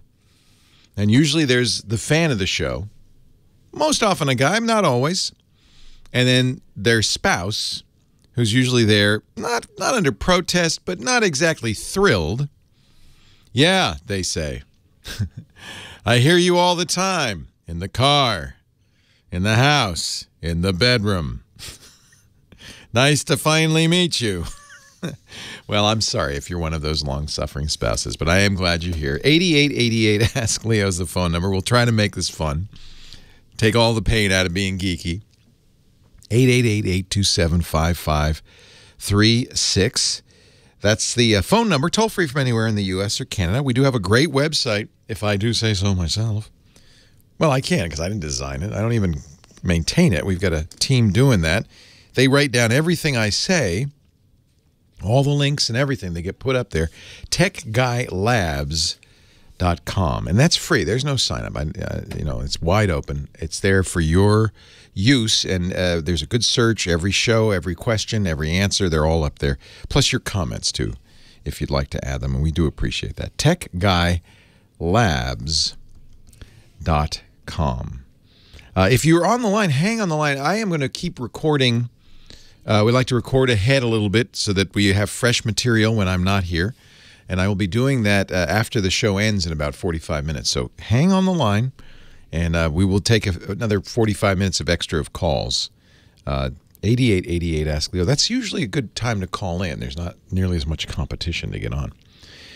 To Rialto, California we go. Pamela is next. Hi, Pamela. Hi, Leo. How are you? I am great. How are you? I'm well, thank you. So glad to hear your voice. Oh, thank you. You're welcome. Enjoy your vacation. I used to use Adobe Streamline, and what it would enable me to do would be to scan line drawings, capture them. I think it turned them into TIFFs, and then I was able to manipulate them, color them, make patterns or what have you. Now, yeah, it's what they call a line tracing program, and it's been discontinued. Yes, I know. Yeah. It's impossible to find that. The reason is they put that feature into one of their more profitable programs, a program called Illustrator. Okay. Illustrator does exactly the same thing. They call it image trace, but it's exactly the same thing. And the reason is people use Illustrator to create line drawings, vector graphics of things, and it's often easiest to take a picture of something and then put it in Illustrator, and it turns it into a manipulatable object, so that you can stretch it, change it, scale it, color it in, and all that. So all the things that you used to do. But Illustrator is expensive. Yes. However, if that's what you want. I got to buy it then, right? You got to buy it. Although they now don't even let you buy it. You have to subscribe. Yeah, I noticed that with I bought a laptop recently. I bought 4 actually, and I bought Windows for everybody, and it's the same thing. I have to download it. Yeah, it's kind of crazy. Yeah, when nobody buys, where would you go to buy software? There's no software stores anymore. I guess you could still go to Office Depot or Staples or somewhere, but Costco. I got it from Best Buy. Yeah, nowadays there's no, people don't buy software in boxes. And worse, they want you to subscribe, which means they get an annual or monthly fee from you. Right. So Adobe has moved almost, I would say everything is moved over now to monthly subscriptions. The only software that exists that lets me do that would be Illustrator, right? No. So your question, I know, is what else besides Illustrator? And Corel Draw, I think, will do it. I don't know if it'll be as good. I mean, Zara, Xara. I haven't used any of these because I am no artist. Zara Extreme, Xara. Now, it has a bitmap tracer, so it's a little bit different. It turns it into dots, so it's not scalable. Although Zara itself is a vector graphics program, much like Illustrator. So XARA would be another one to look at. I think most, the truth is one of the reasons Adobe did this is Illustrator is the king of the hill. Sure. For vector graphics. And so, sure. Well, the thing about it is that when I was learning how to do all these things, I learned on Corel Draw. It's like I use Publisher a lot because I'm comfortable with it. That's the only thing. Right. Okay. That's how Adobe gets you. Sure, of course. And then there is an open source project called Inkscape that I've used on Linux, and I bet you there's a Windows version of that is free. That's the advantage of it. As is often the case with open source software, it may have somewhat of a clunky interface. It may be a little hard to figure out, and it may go through periods of instability. It's at version 0.92. Yeah, there is a free version for Windows, Mac, and Linux. Inkscape.org. That'd be the first place I'd go and see if you could figure it out. Thank you. You're welcome. My pleasure. pleasure. It was well worth the wait. Yeah, I'm sorry we keep you on hold for so long. Your kids are going crazy, I can tell in the background. No, well, that's okay. Are they teenagers? Territory. Yeah, it does, doesn't it? No, 11-year-old. Oh, yeah, getting there. He'll be a teenager any day now. Oh, I can hardly wait. Oh, you're so lucky, Pamela. You know what? These are the best years of your life. You'll look back on this and go, wow. Because you forget all the work and suffering. And you only remember the good stuff. Yeah, it's like childbirth. Exactly. It's just an as my mother said. 18 years of... remember the pain. Exactly. Otherwise, there'd be no humans left. There would be no children. That's right. Take care. Thanks, Pamela. Bye. Jeffrey on the line next from Brooklyn, New York. Hi, Jeffrey. Hi. I have a question. Isn't coding the same as what I used to call in high school programming? Yes, it is. It's just another way of another word for programming. Yep. Yeah, I remember using key punch cards on an IBM 11. Well, thank God we don't do that anymore, right? We've got a little. I think one reason people use the word coding, programming kind of does harken back to that day where you were flipping switches on the front of a computer or punching cards. Yep, I remember that. Yep. Yeah, and you were programming implies you're kind of teaching a computer how to do something. And modern computer programming really has changed in its mindset a little bit. You're thinking more about what is the problem we're trying to solve and how can we describe that problem. You think more about what you're trying to do than how you're trying to do it. So I think that's a very flimsy justification, but it's one of the reasons people often use the phrase coding instead of programming. Programming implies something kind of dusty and dull and dry. Coding's actually fun, but it's the same thing. It's exactly the same thing. It's not Fortran, but it's the same thing. Yep, I remember Fortran. Oh yeah. Yep. Oh yeah. And COBOL. Yeah, COBOL. You know what's funny is what goes around comes around. Roughly the same time as COBOL, Fortran, and assembly language in the 50s and early 60s. A guy named McCarthy, who was a mathematician, defined a language called Lisp that was basically a mathematical language, but it had some really interesting attributes that made it a little easier for people to understand what was going on and a little less likely, more importantly, a little less likely to create bugs. Lisp was kind of forgotten except for a few hardcore devotees for many decades. We went down the road of what they call imperative languages like C.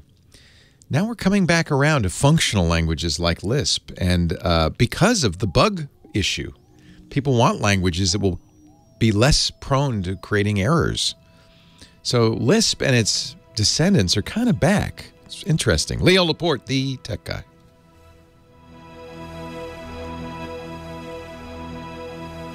That's why we call it coding, kids. Because it's in code. Leo Laporte, the tech guy. I'm feeling the rapture. 8888. Ask Leo. The phone number, Brian on the line from New York. Hello, Brian. Hey, we go from Brooklyn right over to the Upper West Side, your old stomping ground. My old home, yeah. I know. So we miss you over here. I know you're planning that fall foliage trip. I think. Well, that's next year. Maybe if you'll let us know when you're coming. We'll do I think we're going to do a Broadway trip this fall to see a few shows. I'm hoping to get tickets to see Bruce Springsteen. He's got a one-man show on Broadway. My friend Steve Martin's show is opening, Meteor Shower. That's going to be awesome, opening November 29th. So we'll be out there at some point. I'll let you know. DNA test, let me know. And now that you got your DNA results back, we'll be sure to save you a spot in line over at Zabar's. I love Zabar's. I'm going to Katz's. I'm going to Zabar's. They closed the Carnegie Deli, but Katz's will be fine.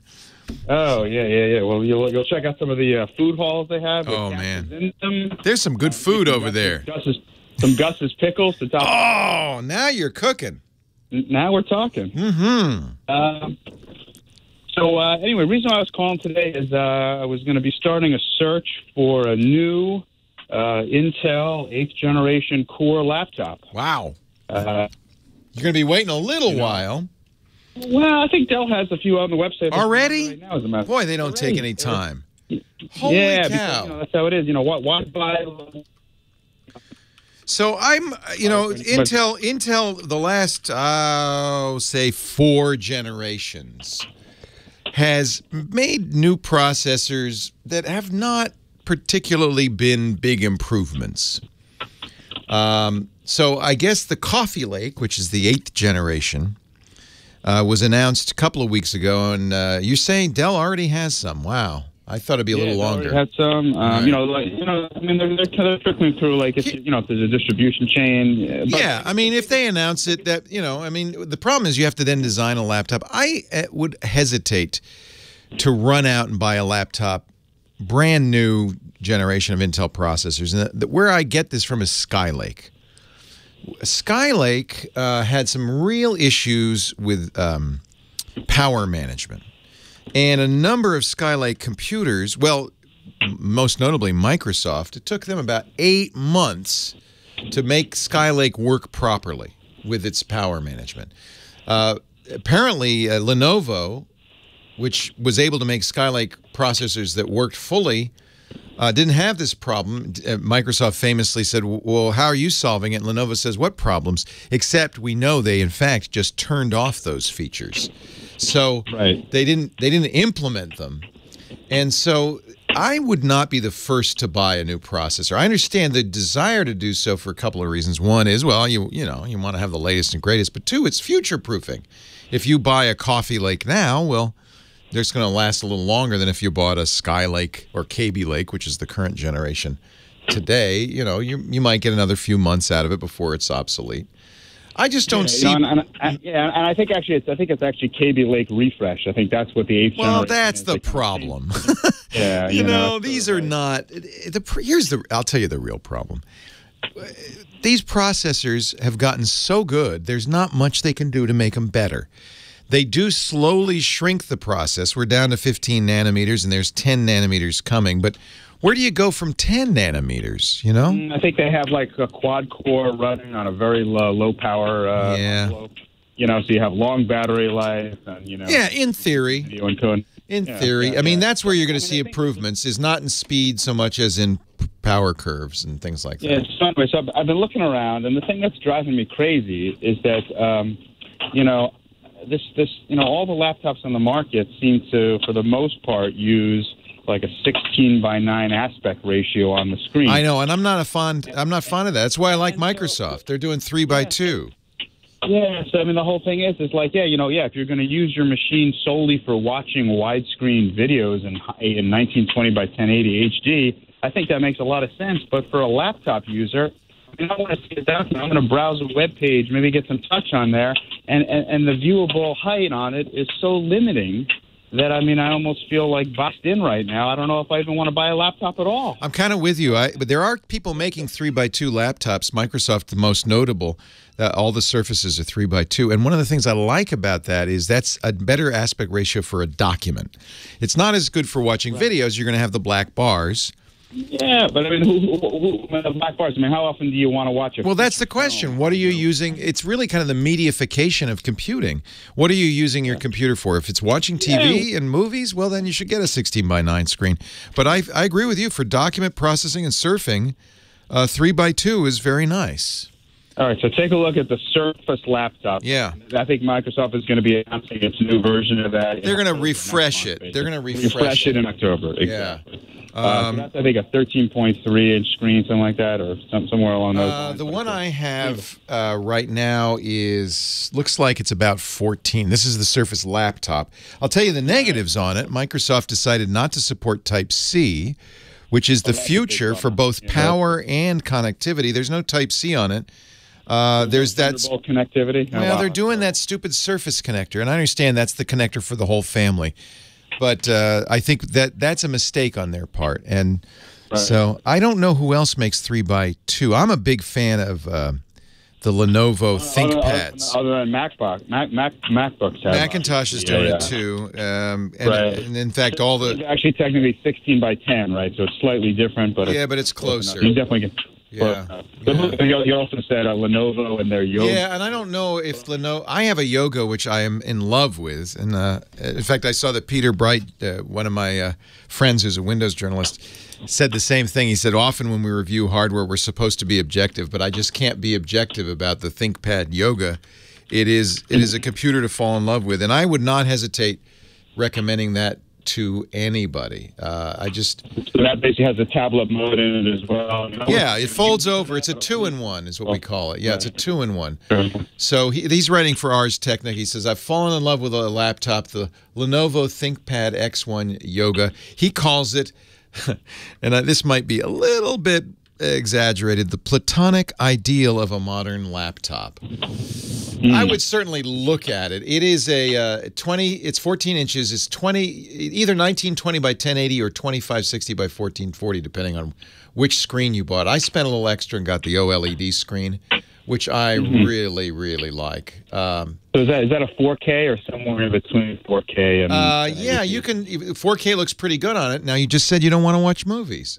Well, no. In terms of the resolution, I want to. The resolution isn't technically 4K. No, that would be. That's fine. That'd be 2160. But who would want 4K? Why do you need all those pixels being pushed around on a 4K? The OLED. One of the reasons I got the OLED screen is this is going to be my photo processing laptop. This is the one I have Lightroom on and.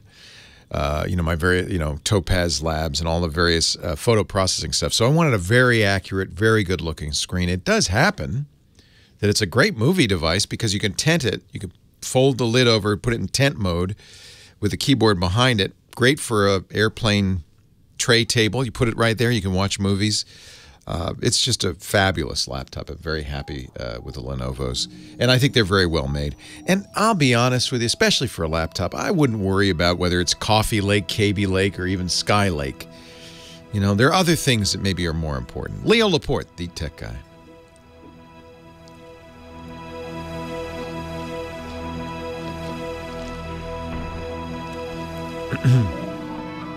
And, by the way, Lenovo Type-C support is superb. It uses Type-C for a charger, which is, if I'm not going to buy a laptop anymore that doesn't use Type-C charger, because that way I can use anybody's charger. I don't have to use your proprietary $90 charger. Great keyboard. Best keyboard ever.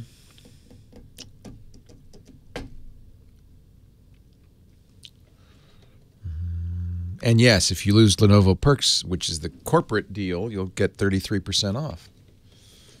Which I wish I'd known. I would have saved $1,000 on my Yoga. Our show today brought to you, and then we'll get to your calls. Our show today brought to you by Fracture. I got to tell you about these guys. I love these guys. So, photos are amazing. I mean, when we travel, when there's a special event, anytime I want to remember something, I bring my cameras and I take pictures. It could be just my smartphone. Actually, we're getting pretty good pictures with that these days. But it could also be your special heavy-duty, point and shoot or multi-frame camera. The next thing, though, is important. You take that great picture, And what do? You upload it. It's on Google Photos, Apple Photos. It just sits there. Do you look at it maybe once in a while? Maybe you print a book. Every once in a while, you get a great picture. I'm going to show you my favorite picture. My picture, this is my picture of the year. And I'll show you what I did because I love this picture so much. I printed it so that I could put it up on my wall. And I didn't just print it on paper. I printed it on glass using Fracture. This picture, I just love this picture. I took it in the Galapagos in June. And look how nice that looks. And I wish you could see it in person because when it's printed on glass, the contrast, the texture, the richness of the colors just comes alive. This is from Fracture at fractureme.com/podcast. Now, this is the giant size, but they have a variety of sizes. I'll show you a few more. In fact, I went through and I printed, once I printed, I got this, I said, oh, that's it. They're ready for framing, by the way. I'll show you how they come. So you can see here, they come. First of all, they're packaging them perfectly. They come on a cardboard backing that protects it. It pops out of the cardboard backing, but on the cardboard backing is the mounting screw. The glass is mounted on foam core on the back, and the foam core has a little hole for hanging. So you just hang that right on the wall, and everything you need is there to hang it. This is a picture I took a few years ago, 4 years ago now, at Henry's graduation. Black and white photo. I wish you could see it. Let me give you the close-up shot here, because it really, there's something about glass. It just comes alive. There's a richness, even to the black and white, actually especially the black and white. Now, you notice I have borders on these, and you can choose that, but you can also go in there and you can crop it appropriately. All you have to do is go to fractureme.com/podcast, and actually, we're going to get you 10% off your first order. So go over there, pick some pictures, and you can upload them to Fracture Me. It's fractureme.com. It's very, very easy to do, and you'll get them printed, and they come in a few weeks, and they just look gorgeous. Bunch of sizes. So I showed you the 21.5 by 28.5. That's the big size for the prints you want to put over the mantelpiece. And somewhere. Well, it's in the box. I have little ones, but the smallest size is 4.8 by 6.4. So, you can get little ones, get a bunch of little ones, put them up on the wall all together. There's all sorts of things you can do with it. You can get them in portrait, landscape, and square format. Square's great for your Instagrams. If you are using a fancy camera, so this will come out of the box fitting.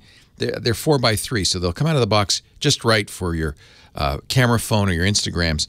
But if you're using a fancy camera, a 3x2 camera, as I use, you're going to want to go in the advanced editor, undo the generic cropping, and resize or crop it on your own. And then you can add the black border. I actually like the black border. It makes the photo stand out a little bit. The fracture process makes the color and contrast of the photo just pop. It looks beautiful. Everybody here who's looked at it, including John, goes, oh, that looks gorgeous. Are you doing an eclipse photo, you think, with this? It's just gorgeous. We can probably get you a deal, John. Just go to fractureme.com/podcast to get 10% off. Look at that. Isn't that great? Don't forget to select the Tech Guy when you go there so that they know you heard it about on our Tech Guy show. They're all handmade in Gainesville, Florida, U.S. source materials. It's a carbon-neutral factory. They recycle glass. They're very, very good. Carbon neutral means you don't have to worry about the environmental impact, and you're going to get just beautiful, beautiful prints. FractureMe.com/podcast for 10% off. And we thank Fracture for their support for the Tech Guy Show and for making a product that I just love. We have Fracture prints all over the house now. We really love them. FractureMe.com/podcast. Leo Laporte, the Tech Guy. Time to talk home theater. Scott Wilkinson. He couldn't join us last couple of hours, but he's on the line now via phone from CEDIA, the big home theater installers expo in San Diego this year. Hi, Scott. Hey, Leo. How's CEDIA been for you? Oh, it's been fantastic. We're in San Diego this year. Lovely town. I love San Diego. Me too. Been great weather. The convention center is huge, and it's full of very interesting stuff. Well, tell us. Well, one of the biggest stories, as you know, we've talked about this many times, that 4K and HDR, high dynamic range, are becoming more and more commonplace. And they're also coming down in price. Sony at this show introduced what they call 4K for under 5K. Wow! So they're offering a projector. This is a projector now, and the Cedia is more of a projector show than a flat panel TV show because it's all about custom installation. And so Sony introduced their least expensive 4K HDR capable projector called the VPL VW285 ES. And when they say under $5,000, they mean $49.99 and 99 cents. Yeah, okay. We'll be glad to have that penny. That's good. Yeah, I will, yes. However, that being said, this is a pretty remarkable projector. It gives you, just about everything you want except what are called lens memories. So that is a system whereby you can change the aspect ratio by zooming the lens in and out to different amounts. So if you're watching a football game on TV, that's 16:9 aspect ratio. If you're watching a movie, that's on a wider screen, 2.35:1. And more expensive projectors give you the option of storing the zoom and lens shift and all these kinds of settings so that you can fill different sizes of screen. This lower cost Sony doesn't have that, but it has just about everything else. And it looks remarkable. We actually saw some side-by-sides produced by Sony, presented by Sony, so you got to take that with a grain of salt. But it looked mighty, mighty good. So this is a big breakthrough because, in fact, I was asking you just the other day for projectors, 4K projectors, and there were a dearth of these. There are. Let alone at that price. Normal prices. Yeah, exactly. Yeah. I would have said before today you couldn't get into that for less than like $8,000 or $10,000. I think that's what you did say. So, is this worth it? Is this a good idea? Is it a good TV, or is it a compromised TV just to get it to that price?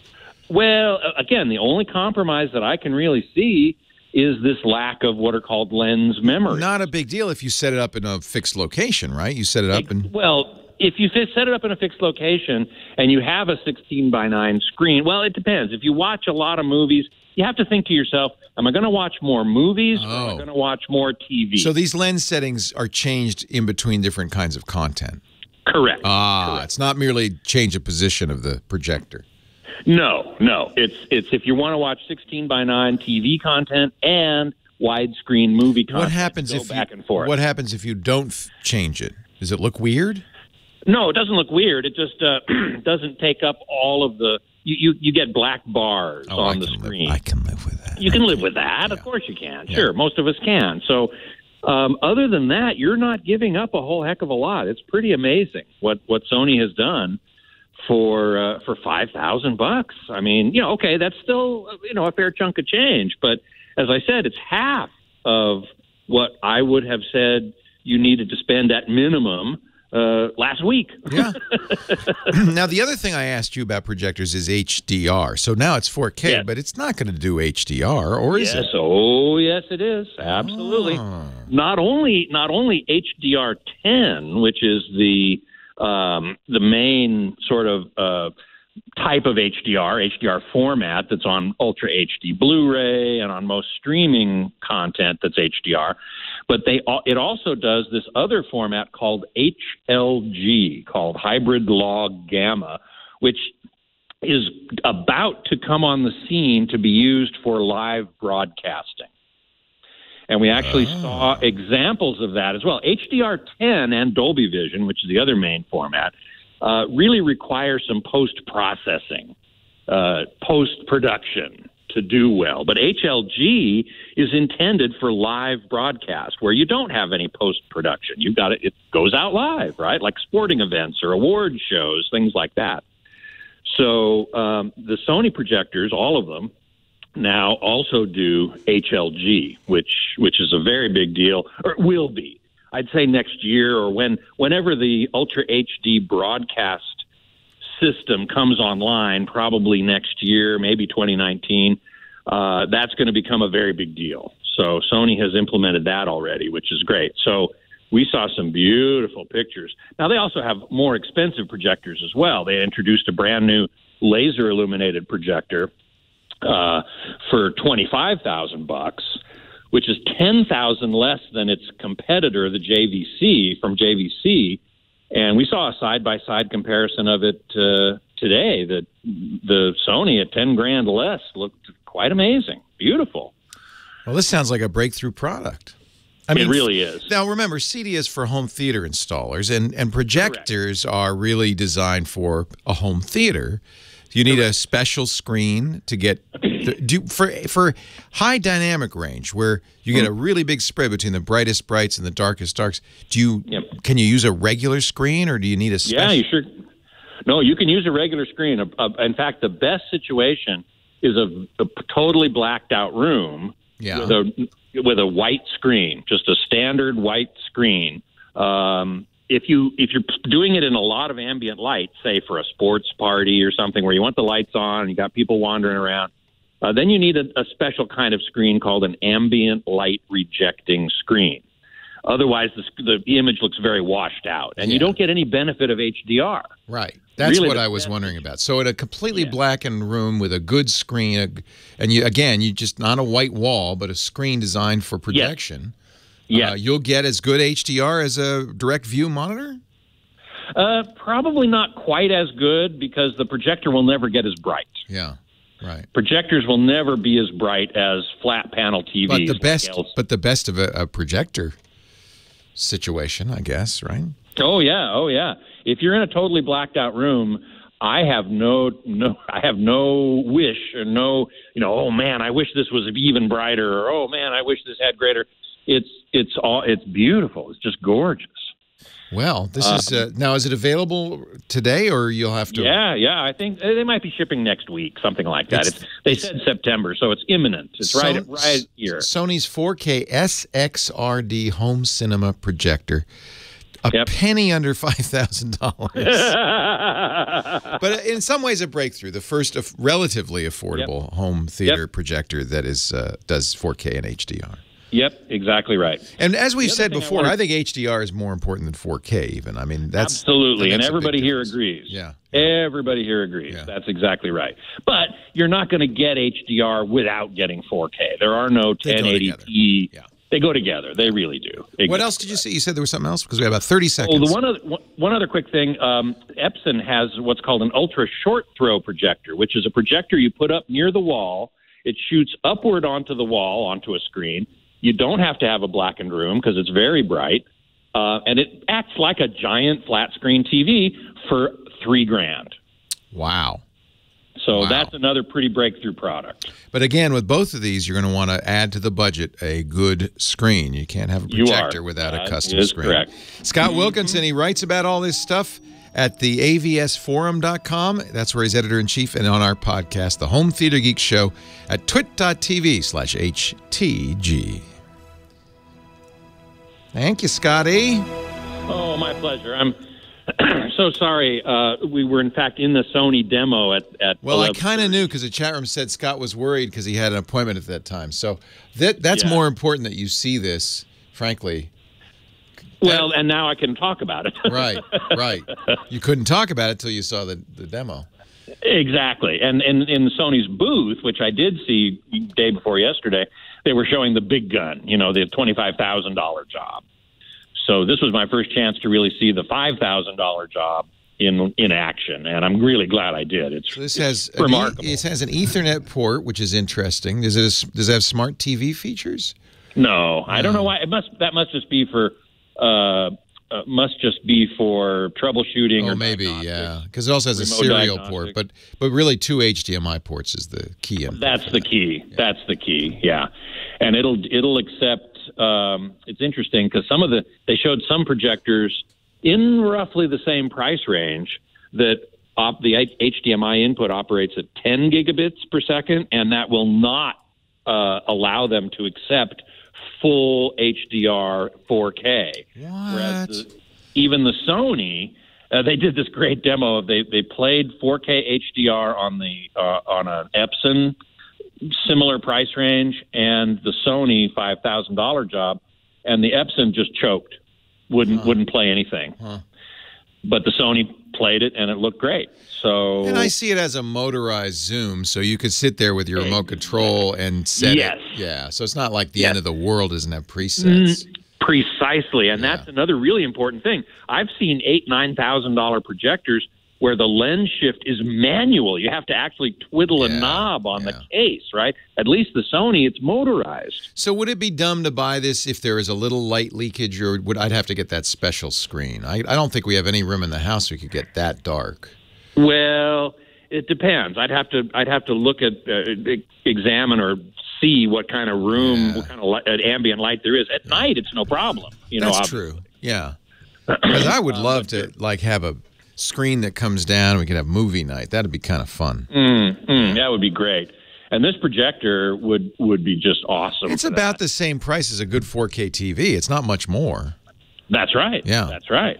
In fact, you can spend a lot more on a 4K TV.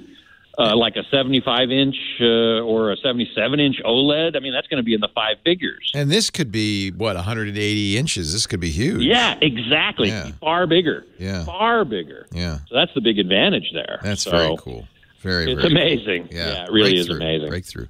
Hey, it's time, completely appropriately, for the Giz Wiz. Dick DeBartolo, Mad's maddest writer for 5 he's decades. here? He's here. He's in the studio. I love that guy. He joins us every week to talk about a gadget or a gizmo. Dickie D. Yes, sir. How are you? I'm very well. How are you? I'm good. I'm good. Yeah, so I have a gadget if you do videos with your phone, as so many of us do. In fact, the rumor is the new iPhone's going to do 4K at 60 frames a second, which would be stunning. Just amazing. You know what? I heard they're shooting the new Star Trek movie. On the iPhone. Yeah. They're going to save a ton of money. It's kind of dopey because the director doesn't get a lot of respect when he goes, action, and he holds up his phone. But yeah, well, it's the modern times. Modern technology. Yeah. What can you do? So there's a company called Movo, and they have something called the Smartphone Video Rig. Ooh. And it's kind of interesting. So it's a handle to hold your phone, but it has 3/4-inch female threads if you want to use a tripod, or you want to screw in a light tower like those little LED light panels that we use. Yeah.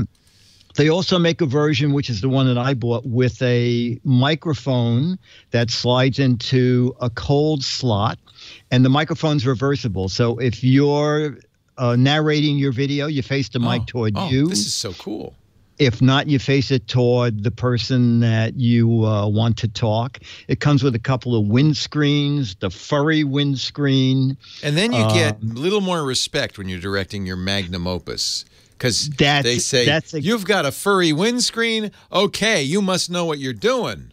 Yeah, well, not only that, Leo, but then when you talk to the person, you say, do you prefer the 90-degree or the 120-degree pickup pattern? Then they go, you really are a professional. What a professional. So this looks like it'll fit any phone. It's not specific to any model.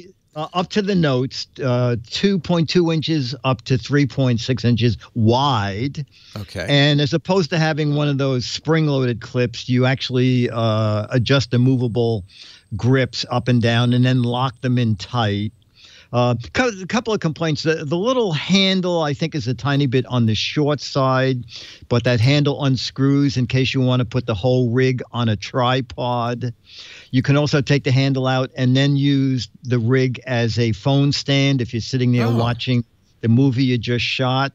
And the only other thing my only other gripe is, I wish the microphone is battery powered with a little LR44 cell. I wish it had a little LED to tell you that you left the mic on. Yeah, I do that all the time, though. Yeah, me too. And then you take it out the second time, and I just carry batteries with me. And then it has a built-in level. So I like that. So you know if you're holding it right. Yeah. Yeah. Not only do you say, do you want 90 or 120-degree pickup? You go, can you lean a little left? Because my level says sure. Tilt left. Tilt left. Yeah. There you go. Mark Hamill, you're tilting. Tilt right. Yeah. And it's pretty decent. Now, how much is this, though? This is going to be a lot of money. Without the mic, it's under $30. What? That's great. Yeah, and then with the mic kit, which I bought just to see what the mic quality was like, which is pretty decent, is $57 for the kit and the mic kit, and you get the furry screen and a foam screen, and you'll look very. You know what they call those furry screens? I shouldn't say this out loud. You know what? Someone told me, but I forgot. Dead cat. That's a dead cat. Yes, it's a terrible thing. But you know, sound men are cruel. Yes, yeah. That takes a little bit away from the professionalism. But that's what they call it. No, that's how they know you're professional. That's the official. Oh my word! So if you want to get a link to this, you best go to Dick's website, gizwiz.biz, gizwiz.biz. He has everything there. All you have to do is click the link on the right that says that the GizWiz visits the tech guy. That picture of me on that looks like I'm about 25. Actually, I think that's when we got it made. So keep up the good work, Dick. That's well done. Good. I think they dyed the hair white to make it keep it up with the times. Keep it up to date. Yeah. But while you're there, you might also click on the What the Heck Is It link. It's a chance to win an autographed copy of Mad Magazine from this guy. All you have to do is figure out well, this is obvious. Those are wax lips, right? What is that gadget? I can't tell. Yeah, what is that gadget? It's wax lips for people who are getting their mouth washed out with soap. So it has a nice grip for the soap. You could just put them right in there. I don't know. That's a decent answer. It's interesting looking. It's a fun game. You got a couple of months to play. Go to gizwiz.biz. Click the What the Heck Is It contest link. You have September until the end of October to figure it out and win a copy of Mad Magazine. Just like this one I'm holding up to the radio right now. Ta-da! Ta-da! With Dick's autograph right on it there. Thank you, Dickie D. Have a great week. Buddy. Carrie, Rancho Santa Margarita. Hi, Carrie. Leo Laporte, the tech guy. Hi, how are you? I'm great. How are you? I'm doing good. This is my first time calling in. Okay. Don't be nervous. I won't bite. No, on the contrary, I think you're just a fantastic guy. I can tell right through the airwaves. Oh, you're so kind. You are a wonderful person and so knowledgeable. I don't have any fancy tech questions. It's really just about purchasing. Okay. I am an I person. I love everything I have an iPad. I have my Mac laptop. I have a desktop at home and iPhones. So we're just about ready to purchase new iPhones, my husband and I. I know the new iPhone's coming out. Do we have a date yet? We know that it'll be announced on Tuesday, September 12th. I don't, anything that's the only thing we know. Anything I'm going to say now is speculation. But usually by this time we have a pretty good idea. What Apple typically does, well, actually it's going to be a little different this year because it's the 10th anniversary. So we expect 3 new iPhones, the traditional kind of upgrade of the iPhone 7 and 7 Plus. 7S or 7S Plus for want of a better name. And then some magical new special super duper 10th anniversary iPhone. We don't know what the name of that'll be. I'm going for iPhone Pro, but some say iPhone 8, iPhone 10. We don't know. And that may not be available right away. My suspicion is Apple will keep to their usual schedule, which is they'll announce it on the 12th, pre-orders on the 15th for delivery at the end of the month. But be prepared because that new phone, the 10th anniversary phone, will very likely be in extremely short supply. And so that's going to be the one where you're going to get up at midnight and you're going to hammer the store and order it if you want to get it anytime right away. Because otherwise, if you wait a day or two or wait till the week after, you'll be getting it in next year, is my expectation. So, and it's also prepare yourself. Going to be expensive. Now, you sound like, because you're iFans, you sound like you're willing to spend as much as $1,200 for this new phone, but that's the rumor. I noticed you asked about iPads. I don't expect new iPad announcements this time. No, just iPhone, Apple Watch, and Apple TV. Leo Laporte, the tech guy. We'll find out Tuesday. Well, that's it for the Tech Guy Show for today. Thank you so much for being here.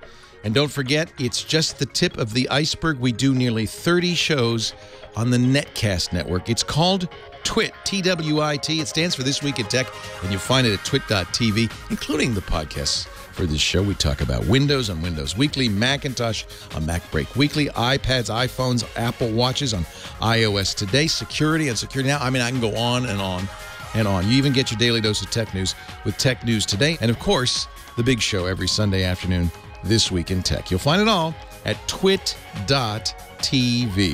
And I'll be back next week with another great Tech Guys show. Thanks for joining me. We'll see you next time.